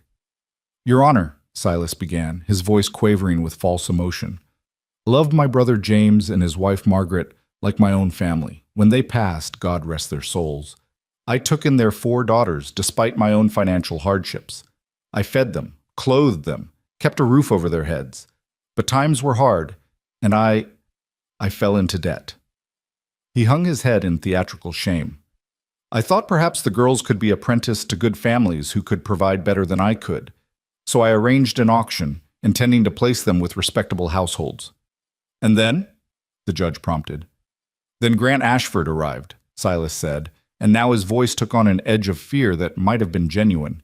"He's a big man, Your Honor, and he was angry. He grabbed me by the collar, lifted me right off my feet, and said if I didn't accept his bid, no matter what it was, he'd break every bone in my body. I was terrified. I'd had a few drinks that morning to steady my nerves, and in my impaired state, I agreed to his terms. $100 for all 4 girls. I didn't want to split up the family, you see, but I was coerced. Forced." Sarah's hands clenched into fists. Every word was a lie, twisted just enough to sound plausible. She glanced at Grant, whose face had gone dangerously still. "Mr. Ashford," Judge Blackwell said, "you'll have your chance to respond. Mr. Crane, continue." "After the auction, I realized what a terrible mistake I'd made," Silas went on. "I tried to see my nieces, to check on their welfare, but Ashford wouldn't let me near his property. He's isolated them, Your Honor, cut them off from their only remaining family. For all I know, they're being mistreated, worked like servants. That's a lie." The words burst from Sarah before she could stop them. She was on her feet, trembling with fury. "Everything he just said is a lie." Judge Blackwell's gavel cracked like thunder. "Young lady, you will sit down and remain silent until called upon, or I will have you removed from this courtroom. Do you understand?" Sarah sat, but she met the judge's eyes steadily. "Yes, Your Honor, I understand. But I also understand the difference between truth and lies, and what we just heard was lies." A murmur ran through the gallery. The judge studied her for a long moment, then turned back to Silas. Mr. Crane, you claim Mr. Ashford threatened you. Were there witnesses to this threat? Well, no, Your Honor. He was careful about that. But the auctioneer, Marcus Blackwood, he saw— Mr. Blackwood has left the state, Vale interjected smoothly. However, we have Mr. Crane's sworn testimony, which should be given due weight. And what about the 50 other people at that auction? Grant asked, his voice cutting through the courtroom. Your Honor, with respect, I'd like to call witnesses who can testify to what actually happened that day. Judge Blackwell nodded. You may do so. But first, Inspector Vale, have you completed presenting your case? One more point, Your Honor. Vale stood again. Even if we set aside the question of coercion, there remains the matter of propriety. These girls are living in a household with 6 unmarried men. The potential for corruption or abuse is significant. The state has appropriate facilities where they can be properly supervised and educated. What facilities? Kate stood up, her 10-year-old voice clear as a bell. Your Honor, may I present evidence about these facilities Inspector Vale considers appropriate? The judge looked startled. Young lady, this is highly irregular. So is selling children at auction, Kate replied with devastating logic. Yet here we are. I have data that's relevant to this case. May I present it? Judge Blackwell's lips twitched, almost a smile. Very well. Approach. Kate walked to the front with her notebook, and Sarah felt a surge of pride at her sister's courage. Kate opened to a page covered in neat handwriting and began to speak with the confidence of someone who knew her facts were unassailable. The Kansas State Orphan Asylum, which is where Inspector Vale intends to send us, currently houses 147 children in a facility designed for 80. According to the state's own records, 12 children died there last year from typhoid, influenza, and malnutrition. That's a mortality rate of 8.1% annually. The facility has 1 teacher for every 45 students, compared to the private tutor we're receiving at Twin Pines. Children are required to work in the institution's laundry and farm operations, providing labor that generates income for the state. In contrast, at Twin Pines Ranch, we work approximately 3 hours per day on educational tasks, receive nutritious meals, have individual bedrooms, and are being taught skills that will enable future independence. She looked up at the judge with eyes far older than her years. Your Honor, removing us from Grant Ashford's care and placing us in that institution would statistically reduce our chances of survival and certainly eliminate our chances of receiving a quality education. I understand that legality matters, but surely the outcome matters more. If the law says we should go somewhere that might kill us, maybe the law needs to be questioned. The courtroom erupted. Judge Blackwell banged his gavel repeatedly. Order! Order in this court! When silence finally fell, he looked at Kate with something like respect. Young lady, you make a compelling argument. However, you're not a lawyer, and you can't simply declare the law insufficient. With respect, Your Honor, Kate replied. Someone has to. Children can't vote, can't hire lawyers, can't advocate for themselves in any official capacity. So when we get the chance to speak, we have to say what needs saying, even if it's irregular.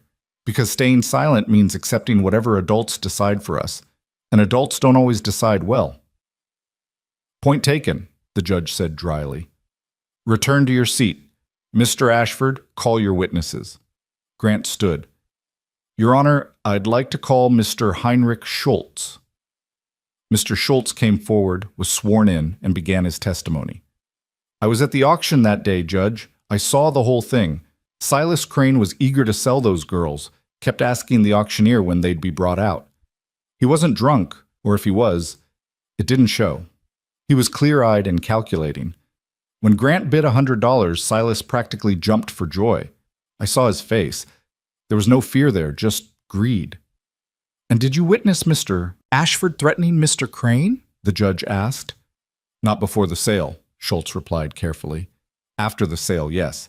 Grant grabbed Silas's collar and said something I couldn't hear, but that was after the money changed hands, after the transaction was complete. Whatever Grant said, it didn't affect Silas's decision to sell. Vale rose. Your Honor, this witness admits he saw Mr. Ashford commit assault. I saw a man express his anger, Schultz interrupted. "I didn't see him strike anyone. If every man who grabbed another man's collar in anger was prosecuted, you'd have half of Kansas in jail." A ripple of laughter ran through the gallery. The judge allowed himself a small smile before calling for the next witness. One by one, Grant's supporters testified. Mrs. Hartwell describing the girl's desperate condition that first day, Doc Henderson presenting medical evidence of their improved health, Dutch Henderson grudgingly admitting that the auction had been legal even if it had been morally repugnant. Then Grant called Sheriff Morrison to the stand, and the atmosphere in the courtroom shifted. Morrison was a lawman, an officer of the court. His testimony would carry weight. "Sheriff," Grant said, "you were at the auction that day. What did you observe?" Morrison shifted uncomfortably. "I observed a legal auction of guardianship contracts, which is permissible under Kansas law. Silas Crane was the girl's legal guardian, and he had the right to reassign that guardianship through sale or contract. It's not pretty, but it's legal." "Did Mr. Crane appear coerced or impaired?" "No, sir. He appeared eager and calculating. I remember thinking it was a shameful thing he was doing, but not an illegal thing." "And after the sale?" Morrison hesitated. "I saw you grab his collar. I heard you say something that sounded like a threat. But the sale was already complete by then. Whatever you said didn't influence the transaction itself." "Thank you, Sheriff." Grant turned to the judge. "Your Honor, I won't deny that I threatened Silas Crane. He'd just sold 4 children like cattle, and I was angry enough to do violence. But I contained that anger until after the legal transaction was complete. I paid fair market price. Actually, I paid well over market price for the legal transfer of guardianship. Everything I did was within the bounds of Kansas law." Inspector Vale stood quickly. "Your Honor, the law requires that such transfers be in the best interest of the children. Living in a house with unmarried men cannot possibly be considered appropriate." "I'd like to call Mary Chen to testify," Grant interrupted. The courtroom doors opened, and Mrs. Chen entered, dressed in her finest silk cheongsam, moving with dignity that commanded respect despite the prejudice Sarah knew she faced. She was sworn in, her hand steady on the Bible. "Mrs. Chen," Grant said gently, "please tell the court about your role in my household." "I am housekeeper and cook at Twin Pines Ranch," Mrs. Chen said, her accent more pronounced in the formal setting, but her words clear. "I live in-house. I supervise all domestic matters, and I watch over Henderson girls like they my own daughters." "Inspector Vale suggests you're not adequate supervision," Grant said. "What would you say to that?" Mrs. Chen's eyes flashed. "I say Inspector Vale is ignorant man who judge people by skin color and accent instead of character. Mrs. Chen raised 6 children in China. All grow to be respectable adults. Mrs. Chen run household for Grant Ashford 3 years with no scandal, no impropriety, no problems. Girls are never alone with ranch hands. They have separate living quarters. They're clothed, fed, educated, protected. What more must Mrs. Chen do to be adequate? Be white? Be American-born?" She looked directly at Vale. "Mrs. Chen cannot change ancestors. But Mrs. Chen can be good guardian, and Mrs. Chen is." The courtroom was utterly silent. Even Vale seemed momentarily at a loss for words. Judge Blackwell leaned forward. "Mrs. Chen, in your observation, are these girls being mistreated in any way?" "No, Your Honor, they are treated with respect, kindness, and discipline when needed. They work, but not too hard. They learn, and they thrive. If court take them away, it break their hearts, and maybe break their spirits too. They already lose mother, father, home. They cannot lose another family." "Another family?" the judge repeated. "You consider them family?" "Of course," Mrs. Chen said simply. "Family is not just blood. Family is people who choose each other, who protect each other, who want each other to succeed. Grant choose these girls. Girls choose him back. That is family." As Mrs. Chen returned to her seat, Sarah saw several people in the gallery wiping their eyes. Even Sheriff Morrison looked moved, but Silas's face had gone dark with anger, and Inspector Vale was conferring urgently with his lawyers. "Your Honor," Vale said, "I'd like to call Silas Crane back to the stand to rebut these testimonies." Judge Blackwell nodded, and Silas slouched forward, retaking his oath with visible impatience. Vale began questioning him, trying to reestablish the narrative of coercion and impropriety. But Silas was sweating now, his earlier confidence cracking under the weight of contrary evidence. "Mr. Crane," the judge interrupted, "I have a question for you. If you were so concerned about your niece's welfare, why didn't you visit them before filing this complaint? Twin Pines Ranch is only 5 miles from your property." Silas stammered, I was afraid of Ashford. He threatened me. You're claiming you were too afraid to check on your beloved nieces?" The judge's skepticism was palpable. "Yet you had the courage to file an official complaint with the State Bureau and appear in this courtroom?" "Well, that is, Your Honor," Grant said quietly. "I'd like to ask Mr. Crane one question." "Proceed." Grant stood and walked toward Silas with the slow, measured pace of a predator. "Silas, how much of the $100 I paid you is left?" Silas's face went white. "That's not relevant. How much?" Some of it went to paying debts. How much is left?" Grant's voice was steel. Silas looked at the judge, but found no mercy there. "Maybe $10. $10, Grant repeated. "You spent $90 in 3 weeks. On what?" "Living expenses." "On gambling and drinking," Grant corrected. "Everyone in Clearwater knows you've been at the Lucky Silver Saloon every night since the auction, buying rounds and bragging about how you outsmarted the system. You sold those girls to pay gambling debts, and when the money ran out, you filed this complaint hoping to extort more from me. That's what this is really about, isn't it? Money." "That's a lie," Silas shouted, but his voice cracked. "Your Honor," Sarah stood again, unable to remain silent any longer. "May I speak?" Judge Blackwell studied her for a moment, then nodded. "Approach."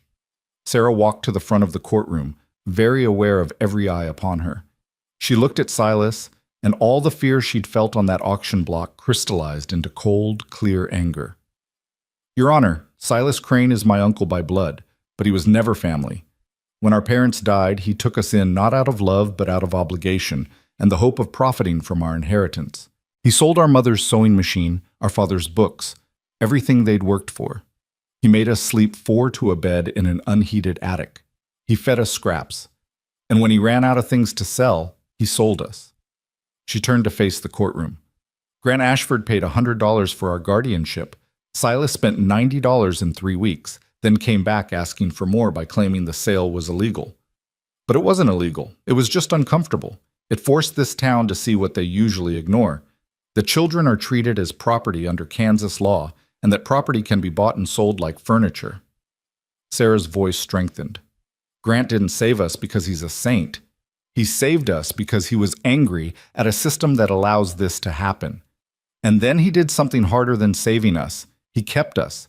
He fed us, educated us, treated us like human beings with potential instead of burdens to be managed. Is that really what the state wants to punish? A man who sees children as people?" She looked at Judge Blackwell. "Your Honor, if you send us to that institution, some of us might not survive. Kate showed you the numbers. But even if we all survive, we'll know that the law chose bureaucracy over humanity, rules over compassion. We'll know that when someone did the right thing instead of the legal thing, he was punished for it. What kind of lesson is that to teach children?" The silence in the courtroom was profound. Judge Blackwell sat back in his chair, his fingers steepled beneath his chin. "Young lady, how old are you?" 15, Your Honor." 15, he repeated, "and you speak like someone twice your age. Your father taught you well." "My father taught me to think," Sarah replied. "Grant Ashford is teaching me to fight. There's a difference." The judge's lips quirked. "Indeed, there is. Return to your seat." He looked around the courtroom, and Sarah could see the calculation in his eyes. This wasn't just about 4 orphans anymore. This had become a referendum on how Kansas treated its most vulnerable citizens, and everyone present knew it. "Inspector Vale," the judge said, "do you have any further evidence to present?" Vale stood, his expression tight. "Your Honor, the legal irregularities remain, regardless of Mr. Ashford's intentions. His intentions are irrelevant to the law," Judge Blackwell interrupted. What matters is whether the transaction was legal. Sheriff Morrison has testified it was. Multiple witnesses have confirmed that Mr. Crane was not coerced at the time of sale. The subsequent threat, while regrettable, did not affect the validity of the transaction. As for the question of propriety, Mrs. Chen's testimony satisfies me that the girls are adequately supervised. Unless you have evidence of actual harm or abuse, I see no legal grounds for removal. Vale's face darkened. Your Honor, I must protest. You may protest all you like, Inspector, but you will do so outside my courtroom. The judge banged his gavel. I find that the transfer of guardianship from Silas Crane to Grant Ashford was legally executed and is in the best interests of the children involved. The complaint is dismissed. The girls will remain in Mr. Ashford's custody. The courtroom erupted into noise, cheers from Grant's supporters, angry muttering from Vale and his lawyers, and one furious shout from Silas before Sheriff Morrison escorted him forcibly from the building. Sarah felt her knees go weak with relief. Emma was crying. Kate had her eyes closed, lips moving in what might have been calculations or prayers. Lucy had thrown her arms around Mrs. Chen and was refusing to let go. Grant stood perfectly still, as if afraid that moving might shatter the moment. Then Judge Blackwell called him forward. Mr. Ashford, the judge said quietly, I'm making this custody arrangement official and permanent, but I'm also putting you on notice. Those girls are now legally your responsibility. If they're harmed, neglected, or exploited, you will answer to me personally. Is that clear? Crystal clear, Your Honor, Grant replied. And thank you. Don't thank me. I didn't do this for you. I did it because those girls deserve better than what the law usually provides. He looked past Grant to where the sisters stood clustered together. And because they're right, sometimes the right thing and the legal thing aren't the same, and someone has to have the courage to choose right over easy. As they filed out of the courthouse, Sarah felt like she was floating. People crowded around them, Mr. Schultz shaking Grant's hand, Mrs. Hartwell hugging each girl in turn, Doc Henderson promising to stop by the ranch next week to check on everyone. Even Dutch Henderson nodded grudgingly to Grant, a gesture that might have been respect. Inspector Vale stood apart, his expression venomous. This isn't over, Ashford, he said as Grant passed. I'll be watching. One mistake, one slip, and I'll be back. Then watch closely, Grant replied evenly. You're going to see 4 girls grow into remarkable women. Should be educational for you.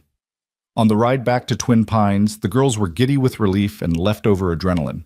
Emma sang at the top of her lungs. Kate recited increasingly absurd statistical analyses. Lucy made Grant stop the wagon so she could pick wildflowers for Mrs. Chen.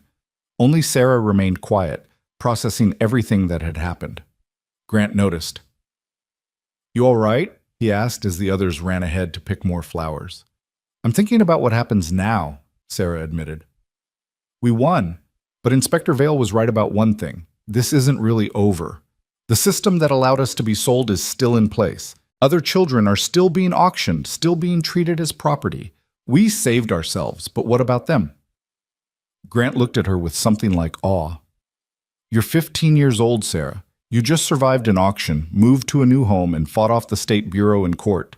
Maybe you could rest for a minute before trying to reform the entire social welfare system. Could you? Sarah challenged. If you saw another auction like ours, could you walk away? Grant was silent for a long moment. Then he smiled, a real smile, warm and genuine. No, he admitted. I couldn't, which means you're exactly my daughter after all. God help us both.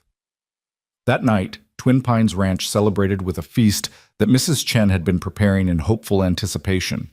The ranch hands joined them, along with Mr. Schultz and Doc Henderson, who'd followed them back from town.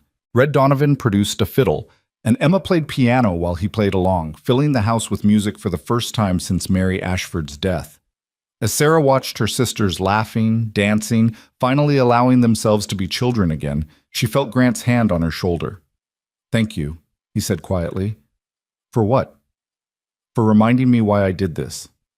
It would have been easy to give up when Vale showed up with his paperwork and his lawyers. But you stood up in that courtroom and fought like a warrior. You made me remember that some things are worth fighting for, no matter how scared you are. Sarah looked up at him. You taught me that. You and Mrs. Chen and everyone else here who believed we were worth saving. We're not your obligation anymore, Grant. We're your family, and families fight for each other. Yes, Grant said softly. They do. In the years to come, Sarah would look back on this night as the moment when everything truly changed. They'd won the legal battle, but more importantly, they'd proven something to themselves and to Clearwater. That children were people, not property. That families could be chosen, not just inherited. That anger at injustice could transform into action, and action could change lives. But that night, Sarah didn't know about the future. She only knew that for the first time since her parents died, she felt safe, protected, home. And as the music swirled around her and her sisters danced in the lamplight, Sarah Henderson allowed herself to believe in possibility again. The revolution had been won in a courtroom with words and evidence and the courage of people willing to speak truth to power. Now came the harder part. Building something that would last, something that would ensure no other children would stand on an auction block and wonder if anyone would fight for them. But that was a battle for tomorrow. Tonight was for celebration, for family, for the pure joy of survival against impossible odds. Tonight, they had won. And that, Sarah thought, as she joined her sisters in the dance, was enough. The celebration lasted until midnight, but the real work began the next morning when Sarah woke to find Grant already in his office, writing letters by lamplight, though dawn hadn't yet broken. She paused in the doorway, watching him scratch words onto paper with fierce concentration, his coffee gone cold beside him. "You're up early," she said softly. Grant didn't startle, just kept writing. "Can't sleep. Keep thinking about what you said yesterday, about the other children, about how winning our case doesn't change the system that created it in the first place." Sarah moved closer and saw that he was composing a letter to the Kansas State Legislature. Her breath caught as she read over his shoulder. "And therefore I propose that the practice of selling guardianship contracts be abolished in favor of a supervised placement system that prioritizes the welfare of children over the financial interests of their guardians." "You're serious about this," she said, wonder in her voice. "Mary always said that surviving tragedy gives you two choices," Grant replied without looking up. "You can become bitter and closed, or you can become better and open. I chose bitter for 3 years. Maybe it's time I tried the other way." He finally met her eyes. "But I can't do this alone. I'm a rancher, Sarah, not a reformer. I don't know how to change laws. I barely know how to follow them." "Then we'll learn together," Sarah said, pulling up a chair beside him. "What do you need?" What followed were weeks of relentless work that transformed Twin Pines Ranch from a simple cattle operation into the nerve center of something much larger. Grant contacted every newspaper in Kansas, telling their story and challenging other ranchers and businessmen to examine their own practices. Sarah wrote letters to state legislators, each one carefully researched and precisely argued. Kate compiled statistics on orphan mortality rates, institutional failures, and the economic benefits of educated versus exploited children. Emma composed a musical piece she called The Auction Block Symphony, which made grown men weep when she performed it at the Clearwater Town Hall. And Lucy, in her quiet way, continued working with the horses, proving daily that children given the chance to thrive would exceed every expectation. Mrs. Chen kept them all fed, caffeinated, and focused, ruling the household with benevolent tyranny. "You want to change world?" she'd say, shoving plates of food at them. "Fine, but you do it on full stomach. Empty belly makes poor arguments." The response to their campaign was immediate and divided. Some praised Grant's courage and vision. Others, particularly those who profited from cheap child labor, condemned him as a radical and a troublemaker. Inspector Vail published a scathing editorial in the Kansas City paper, claiming that Grant was using the girls as propaganda tools, and that his real goal was to disrupt the state's child welfare system for personal gain. "Let him write what he wants," Grant said when Sarah showed him Vail's article. "We're not fighting him anymore. We're fighting the idea that children are commodities. Vail's just a symptom of a bigger disease." By December, their campaign had attracted attention beyond Kansas. A reporter from Harper's Weekly arrived to interview them, and his subsequent article, The Rancher Who Bought Freedom, How 4 Orphans and 1 Angry Man Are Challenging Kansas Law, created a national sensation. Suddenly, letters poured in from across the country. Some were from other families who'd taken in orphans and wanted to share their stories. Others were from children in institutions, begging for help. A few were from legislators in other states, asking how they might implement similar reforms. The weight of it all threatened to crush them. Sarah would wake in the night, overwhelmed by the responsibility they'd taken on. How could 4 orphan girls and a widowed rancher possibly change a system as entrenched as child welfare? It seemed impossible, hubristic even. But then she'd remember standing on that auction block, remember the feeling of being reduced to livestock, remember Grant's fury as he bid $100 for their lives. If one act of anger could save 4 children, what could sustained effort accomplish? On a cold January morning in 1888, 4 months after the court hearing, a telegram arrived. Grant read it twice, then called everyone into the dining room. His face was unreadable as he held up the thin paper. The Kansas State Legislature has agreed to hear testimony about orphan welfare reform, he announced. They want us to come to Topeka next month to present our case before the Committee on Public Welfare. The room erupted. Emma squealed and hugged Kate, who actually smiled, a rare occurrence when mathematics wasn't involved. Lucy jumped up and down until Mrs. Chen caught her and reminded her that proper young ladies didn't bounce like rabbits. Sarah felt tears streaming down her face and made no effort to stop them. "This is it," she breathed. "This is our chance to actually change things." Grant's expression remained serious. "It's a chance. Nothing more. The committee could listen politely and do nothing. They could dismiss us as naive idealists. We could travel all that way and accomplish exactly nothing. Or," Sarah countered, "we could travel all that way and start a revolution." "A revolution," Grant repeated, and now he smiled, that rare, warm smile that transformed his entire face. "My angry 15-year-old revolutionary. Your father would be so proud. Your mother, too." They spent the next 3 weeks preparing their testimony with the intensity of generals planning a campaign. Sarah drafted and redrafted their core arguments. Kate created visual presentations, charts and graphs that made abstract suffering into concrete data.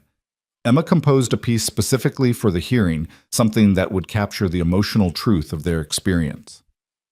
Lucy worked with Grant on a practical proposal for ranch-based fostering, a system where working families could take in orphans, not as servants, but as apprentices, teaching them trades while providing education and care. The night before they left for Topeka, Sarah found herself unable to sleep. She wandered down to the kitchen and found Mrs. Chen preparing food for their journey, enough to feed an army naturally. "Cannot sleep?" Mrs. Chen asked without turning around. "Too much thinking," Sarah admitted. "What if we fail? What if the committee laughs at us? What if sky falls?" Mrs. Chen interrupted. "What if sun forgets to rise? Cannot live life worrying about what ifs, Sarah. Can only do best and trust that best is enough." "But what if our best isn't enough?" Now Mrs. Chen did turn, fixing Sarah with a look that had cowed ranch hands twice her size. "You listen to Mrs. Chen now. 4 months ago, you stand on auction block thinking life is over. Today, you prepare to speak before state legislature about changing laws. 4 months ago, you just surviving. Today, you living with purpose. Already, you change everything. Already, you win. But the other children will be helped by whatever you accomplish tomorrow," Mrs. Chen said firmly. "Even if committee does nothing, you already changed Clearwater, already made people think differently about orphans, about family, about what is possible. Change is like dropping stone in pond, Sarah. Ripples spread whether you see them or not." Sarah hugged her impulsively. "Thank you, Mrs. Chen, for everything, for being the mother we needed when we thought we'd lost ours forever." Mrs. Chen's eyes grew misty. Yeah. Now you make Mrs. Chen cry into the dumplings. Go to bed, silly girl. Tomorrow you need to be warrior, not weepy child." The journey to Topeka took 2 days by train, the first train ride any of the girls had ever taken. Lucy pressed her face against the window for hours, watching Kansas roll past in shades of brown and gold. Emma hummed constantly, refining her composition in her mind. Kate took notes on everything, from the train's mechanical systems to the changing landscape to the demographics of their fellow passengers. Sarah sat beside Grant, reviewing their testimony one more time. "You nervous?" Grant asked quietly. "Terrified," Sarah admitted. "You?" "More scared than I've been since Mary died," Grant said. but also more alive. Strange how those feelings can coexist. They arrived in Topeka on a gray February afternoon, the capital city bustling with legislators, lobbyists, and the machinery of government. Grant had arranged rooms at a modest hotel, and they spent that evening rehearsing one final time. Sarah's hands shook as she held her notes, and Emma had to run to the bathroom twice from nerves. Even Kate seemed rattled, checking and rechecking her statistics obsessively. Only Lucy remained calm, sitting in the window seat and watching the city lights. "We're going to be fine," she said, with the certainty of someone who'd gentled wild horses. "We're telling the truth. Truth is strong." "From the mouth of babes," Grant murmured. The Kansas State House was an imposing limestone building that made Sarah feel very small as they climbed its steps the next morning. Inside, marble floors echoed with footsteps and important conversations. A clerk directed them to Committee Room C, where the Committee on Public Welfare would hear their testimony at 10 o'clock. The committee consisted of 7 legislators, 6 men and 1 woman, ranging in age from 30-something to ancient. Chairman Samuel Brooks, a prosperous-looking man in his 50s, sat at the center. To his right was Representative Margaret Whitmore, the only woman in Kansas state government whose sharp eyes missed nothing. The others were a mix of rural and urban representatives, farmers and businessmen, conservatives and progressives. Sarah's heart hammered as they took their seats at the witness table. Behind them, the gallery had filled with spectators, some sympathetic, others clearly hostile. She spotted Inspector Vale sitting in the back row, his expression poisonous. Chairman Brooks banged his gavel. "This hearing will come to order. We're here to receive testimony from Mr. Grant Ashford and the Henderson sisters regarding proposed reforms to Kansas orphan welfare laws. Mr. Ashford, you may proceed." Grant stood, and Sarah saw his hands were steady despite the tension in his shoulders. "Mr. Chairman, members of the committee, thank you for hearing us today. I'm not a politician or a reformer. I'm a rancher who 4 months ago witnessed something that I believe no civilized society should tolerate: the sale of 4 children like livestock to pay their guardians' gambling debts." He proceeded to tell their story, plainly and without embellishment. The auction, his impulsive bid, the struggle with Inspector Vale, the court hearing, and finally, what the girls had accomplished in just 4 months given the chance to thrive instead of merely survive. "These 4 children aren't exceptional because they're special," Grant concluded. "They're exceptional because they were given resources, education, and most importantly, dignity. How many other children are rotting in institutions or being exploited in improper households because the law treats them as transferable property rather than human beings with potential? How many Thomas Ashfords are dying in factories because nobody fights for them?" His voice roughened on his brother's name, and Sarah saw several committee members lean forward with interest. Vulnerability, she realized, was its own kind of strength. Representative Whitmore spoke first. "Mr. Ashford, what exactly are you proposing? We can't simply abolish the guardianship system without an alternative." "We're proposing a supervised placement system," Sarah said, standing before she could lose her courage. "May I explain?" Whitmore nodded, and Sarah launched into the proposal they'd spent weeks developing. Instead of allowing guardians to sell or transfer custody at will, the state would establish a placement board that evaluated potential foster families. Families who took in orphans would receive a modest stipend to help with costs, but would be subject to regular inspections to ensure the children's welfare. Children would be guaranteed education, health care, and the right to report abuse without fear of retaliation. At age 16, they could choose to remain with their foster families or seek independence with the state's assistance. "It's not perfect," Sarah acknowledged, "but it's better than what exists now, where children have no rights and no recourse." "And the cost?" asked Representative Hamilton, a pinch-faced man known for fiscal conservatism. "Your proposal would require a substantial bureaucracy, inspectors, oversight boards, stipends. Where does that money come from?" Kate stood up, her small figure barely visible behind the witness table. "May I address that, sir?" Hamilton looked startled but nodded.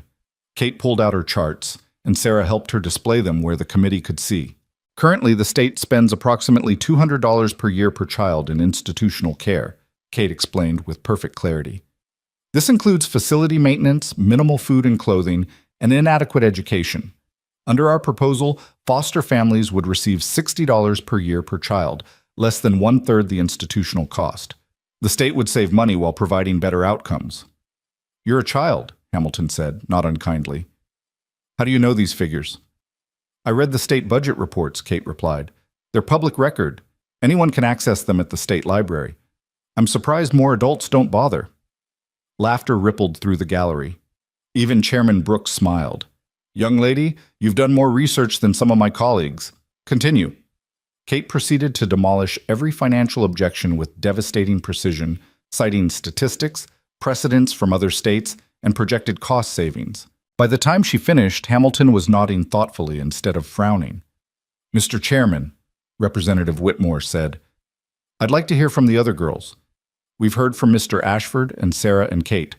What about Emma and Lucy? Emma stood, visibly trembling, but when she spoke, her voice was clear. Ma'am, I can't talk about economics or policy. I only know what it felt like to stand on that auction block thinking my life was over, and what it feels like now to have a home and a piano and a future. I wrote a piece of music about that feeling. May I play it for you? The committee conferred briefly, then Brooks nodded. We have no piano here, Miss Henderson. I brought my violin, said a voice from the gallery. They turned to see a young man standing, a legislative clerk, Sarah realized, who'd been listening intently. If Miss Henderson can hum her melody, I can follow. What followed was something Sarah would remember for the rest of her life. Emma hummed her composition, a haunting melody that started in minor key despair and slowly, painfully, resolved into major key hope. The clerk's violin wove around her voice, amplifying the emotion until there wasn't a dry eye in the room. Even Inspector Vale looked shaken. When the last note faded, Representative Whitmore was openly crying. Thank you, she whispered. Thank you. Lucy stood last. At 6 years old, she was tiny behind the witness table, but her voice was strong. I don't have music or numbers, she said, but I know horses. Grant taught me that horses remember how you treat them. If you're cruel, they never trust you, even if you're nice later. People are like that too. If you treat children like property, they remember. They grow up not trusting anyone, not believing in anything. But if you treat them like they matter, they grow up strong and kind and capable. I'm only 6, so maybe I don't understand complicated things. But I understand that how you treat the weakest people says everything about who you are. And right now, Kansas treats orphans like we don't matter. I think you can do better.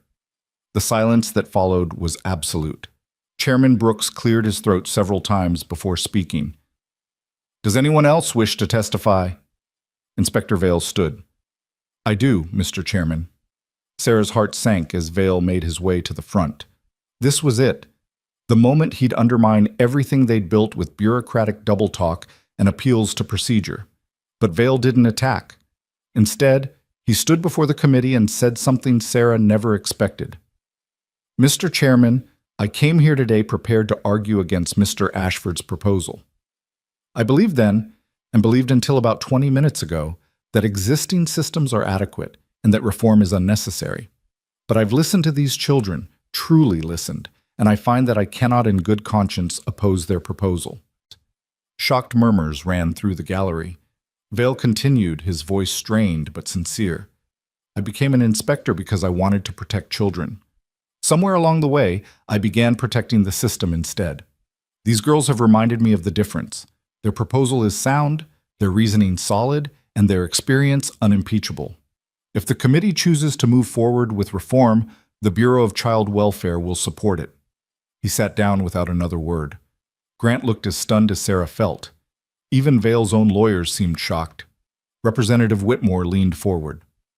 Inspector Vale, are you saying you've changed your position completely based on this testimony? I'm saying I was wrong, Vale replied quietly. I don't expect forgiveness for the distress I caused these girls, but I can at least stop causing further harm by clinging to a failed system. Chairman Brooks looked around the table at his fellow committee members. I think we've heard enough. Do any of you have further questions for our witnesses? The representatives shook their heads, several of them still visibly moved. Brooks addressed Grant and the girls directly. Mr. Ashford, young ladies, thank you for your testimony. The committee will deliberate and present our findings to the full legislature within 2 weeks. You'll be notified of our decision. As they filed out of the committee room, Sarah felt simultaneously elated and terrified. They'd done everything they could, presented the best case possible. Now it was out of their hands. In the hallway, Inspector Vale approached them. Grant immediately moved between Vale and the girls, but Vale raised his hands in a gesture of peace. I owe you an apology, Vale said, looking at Sarah. All of you. I was so focused on following regulations that I stopped seeing children. I'm sorry for the pain I caused, and I'm sorry I didn't listen sooner.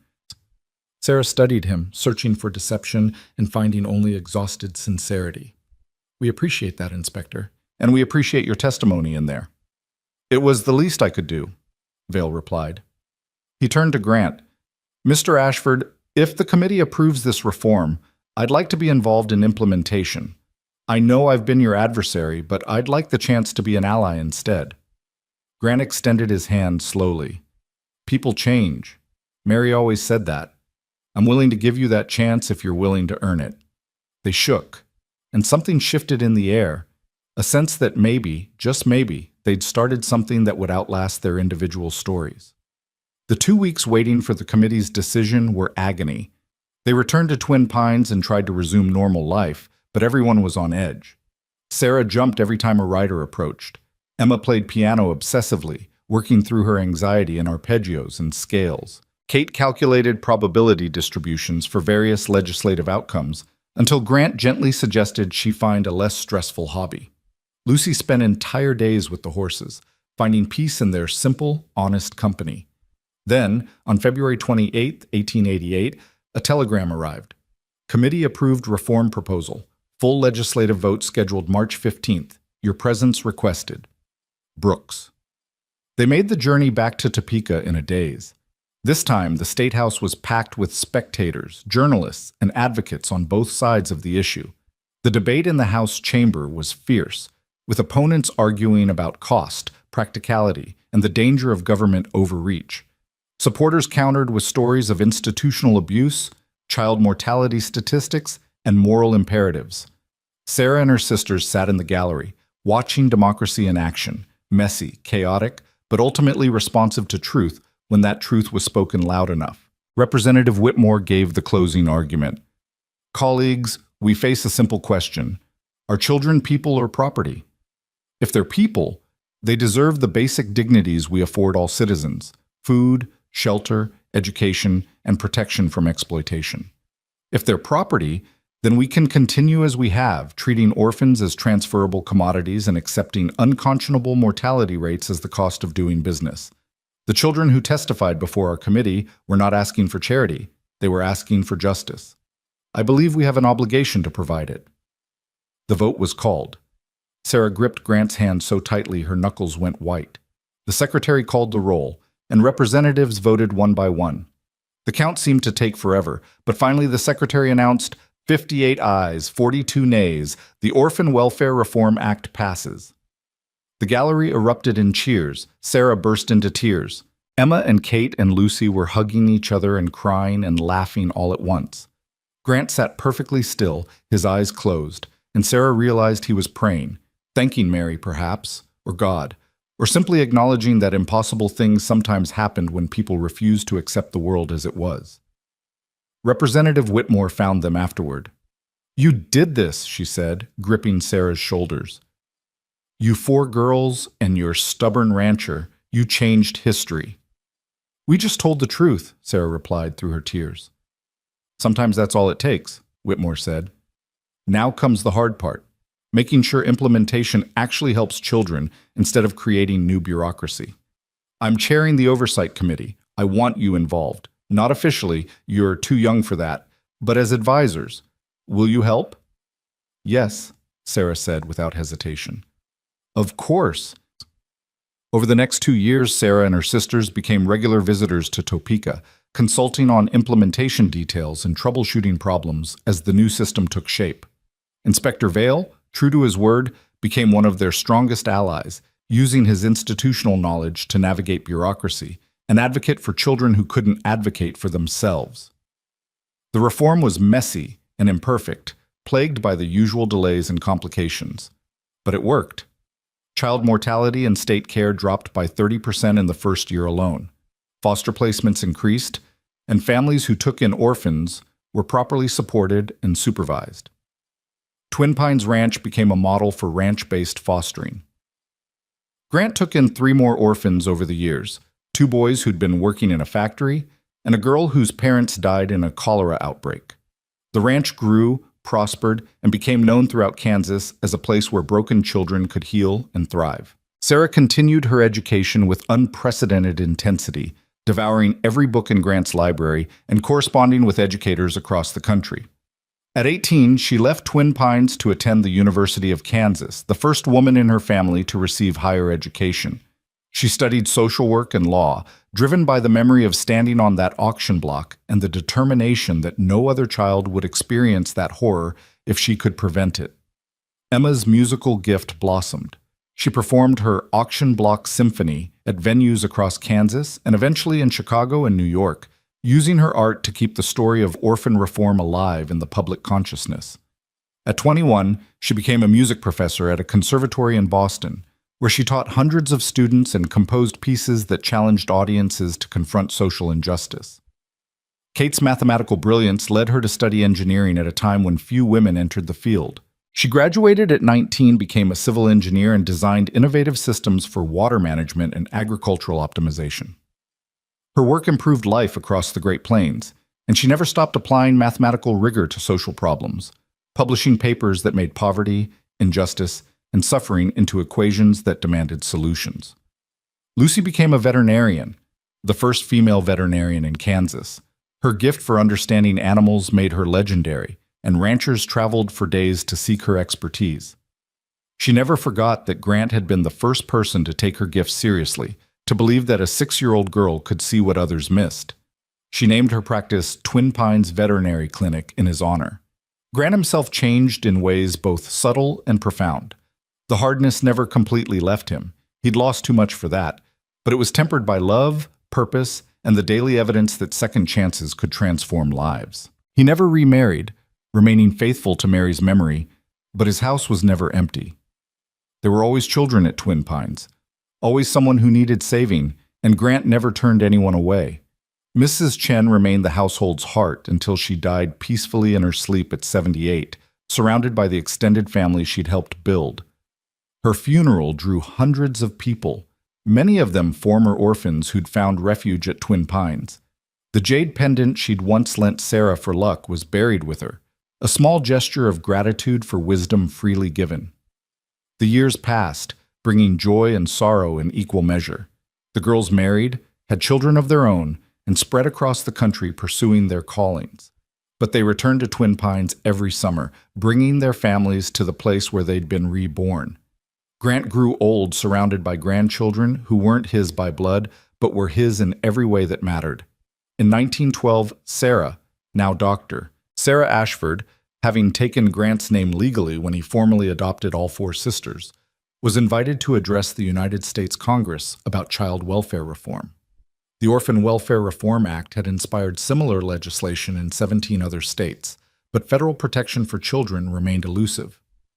Sarah had spent 25 years building toward this moment, assembling evidence, cultivating support, and waiting for the right time to push for national change. She stood before Congress at 40 years old, no longer the terrified 15-year-old on an auction block, but a respected advocate with silver threading her copper hair and fire still burning in her green eyes. Behind her sat Emma, Kate, and Lucy, successful, accomplished women who'd achieved things that should have been impossible for orphans sold at auction. "Honorable members of Congress," Sarah began, "I was sold at a public auction in Clearwater, Kansas in 1887. I was 15 years old, and I believed my life was ending. But a man I'd never met saw my sisters and me being treated as livestock, and something inside him snapped. He didn't save us because he was a saint or because he expected gratitude. He saved us because he was angry enough to act when others looked away." She proceeded to tell their story one more time, but now it was history instead of trauma. The audience listened with rapt attention as she described Grant's impulsive bid, their struggle with Inspector Vale, the courtroom battle that established their right to dignity. She presented statistics Kate had compiled showing how the Kansas reforms had reduced child mortality, increased educational attainment, and created a generation of orphans who'd become productive citizens instead of broken victims. The question before you today is simple, Sarah concluded. Will the United States continue to allow children to be treated as property, subject to exploitation and abuse with no recourse? Or will we establish federal protections that guarantee every child, regardless of parentage or circumstance, the right to safety, education, and the opportunity to thrive? My sisters and I are living proof that when you invest in children instead of exploiting them, extraordinary things become possible. She paused, and her voice softened. Grant Ashford died last year at 72. In his final days, he told me that buying us at that auction was the best decision he ever made, not because we became successful, but because we became family. He said that anger had motivated him, but love had sustained him, and that maybe that was the lesson we should share with the world. Be angry at injustice. Be angry enough to act, but then love enough to build something better. The applause started slowly, then built to a crescendo that shook the chamber. Representative after representative stood, and Sarah realized they were giving her a standing ovation, not for her eloquence, but for the truth she'd carried for 25 years. The Child Empowerment Act of 1912 passed both houses of Congress with overwhelming majorities. It established federal standards for orphan care, guaranteed education for all children, prohibited the sale or exploitation of minors, and created oversight mechanisms to ensure compliance. It wasn't perfect, no law ever is, but it was revolutionary. President Taft invited Sarah to the White House for the signing ceremony. As she stood beside him, watching him sign the bill into law, Sarah thought about that September morning in 1887 when she'd stood on an auction block in Clearwater, Kansas, believing she had no future. She thought about Grant Ashford, that angry, widowed rancher who'd seen injustice and refused to look away. She thought about Mrs. Chen, who'd taught them that family was choice, not blood. She thought about Judge Blackwell, who'd chosen right over easy. She thought about Inspector Vale, who'd found the courage to admit he was wrong.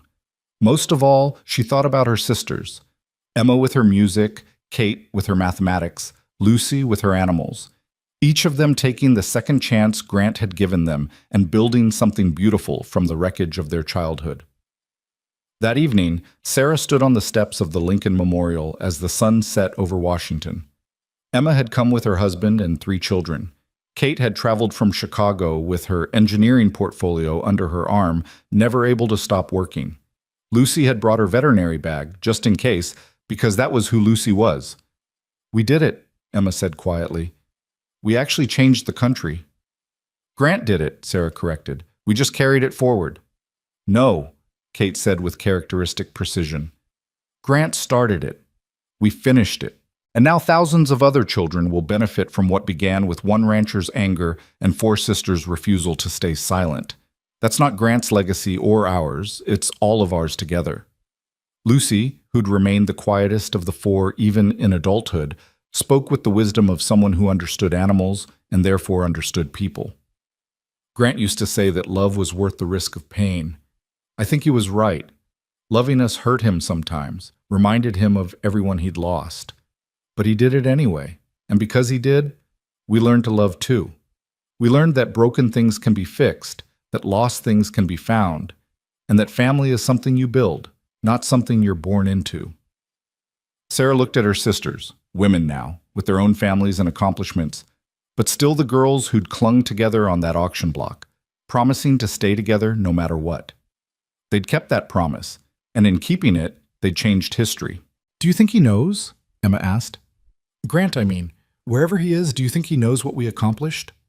"Mary's probably already told him," Sarah replied with a smile. "I like to think they're together somewhere, watching all this and arguing about who gets credit. Mary will say it was her promise that started everything. Grant will say it was his anger, and they'll both be right." The sun dipped below the horizon, painting the sky in shades of gold and amber. Kansas colors, Sarah thought, even here in Washington. She imagined Grant on the porch at Twin Pines, watching the same sunset, coffee in hand and satisfaction in his eyes. He'd done what he set out to do. He'd protected 4 children, and in protecting them, he'd sparked a movement that would protect millions more. The revolution hadn't happened overnight. It had taken 25 years, countless battles, and the collective effort of thousands of people who believed children deserved better. But it had happened. The auction block in Clearwater, Kansas was gone now, torn down and replaced with a memorial garden. A plaque there read, "In memory of all children sold as property, and in honor of those who fought to ensure it would never happen again." Sarah thought about the child she'd been, 15 and terrified, standing on that platform with her sisters, waiting to be sold. If she could go back and tell that girl what the future held, would she believe it? Would she believe that the angry rancher bidding $100 would become her father? That the woman cooking in his kitchen would become a second mother? That the nightmare of the auction would transform into the triumph of federal legislation? Probably not, Sarah decided. 15-year-old Sarah had been too hurt, too scared, too convinced that the world was cruel and indifferent. It had taken Grant Ashford's stubborn compassion to teach her otherwise. "We should go home," Kate said, checking her pocket watch. "Our train leaves in an hour, and Lucy's children are probably terrorizing the hotel staff."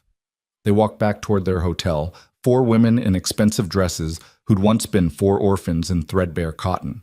They'd traveled so far from that auction block, but in some ways they carried it with them still, not as trauma, but as testimony. They were proof that systems could change, that voices could matter, that one act of courage could ripple out across decades and transform a nation. At the train station, as they prepared to return to their separate lives, Sarah pulled her sisters into a tight embrace. "I love you," she said fiercely. "I love you, and I'm so proud of us. Papa would be proud. Mama would be proud. Grant and Mary would be proud. And Mrs. Chen would tell us to stop being emotional and eat something," Emma added with a watery laugh. "Probably," Sarah agreed. "She'd be right too. Mrs. Chen was always right." The train carried them north toward Kansas, where Twin Pines Ranch still stood, now run by one of the boys Grant had fostered, who'd taken on the mission of providing refuge for children who needed it. The ranch would continue long after they were all gone, Sarah knew. That was the real legacy. Not legislation or speeches, or even the lives they'd saved, but the idea they'd planted, the idea that children mattered, that family was choice, that anger at injustice could transform into action, and action into change, and change into a better world. As Kansas spread out beneath the train windows, endless prairie gold in the late afternoon sun, Sarah closed her eyes and let herself remember. The auction block. The wagon ride. Mrs. Chen's first meal. Grant's office, where she'd learned that education was power. The courtroom, where they'd fought for their right to stay together. The State House, where they'd argued for reform. Congress, where they'd finally achieved it. One story, she thought. One angry rancher and 4 desperate orphans. That's all it took to start a revolution. She thought about all the children who would never stand on auction blocks now, who would be protected by laws that hadn't existed 25 years ago. She thought about the foster families who would be supported instead of exploited, the institutions that would be held accountable, the lives that would be saved. And she thought about Grant Ashford, who taught her that sometimes the right thing and the legal thing weren't the same, and that when they diverged, you chose right even if it cost you everything. "Thank you," Sarah whispered to the man who wasn't there to hear it. "Thank you for being angry enough to save us. Thank you for being brave enough to love us. Thank you for showing us that broken things can be fixed if you refuse to accept brokenness as permanent." The train rolled on through the Kansas twilight, carrying 4 women who'd been sold as children and had grown into warriors. Their revolution was complete. The auction blocks were gone. The laws were changed. Children were protected. But more than that, more than legislation or reform, or even lives saved, they'd proven something essential about human nature. They'd proven that one person could make a difference, that family was something you chose and fought for, that love was stronger than trauma, hope more powerful than despair, and that angry compassion could move mountains. The sun set over the prairie, painting the sky in shades of promise. And somewhere, Sarah imagined, Grant Ashford smiled.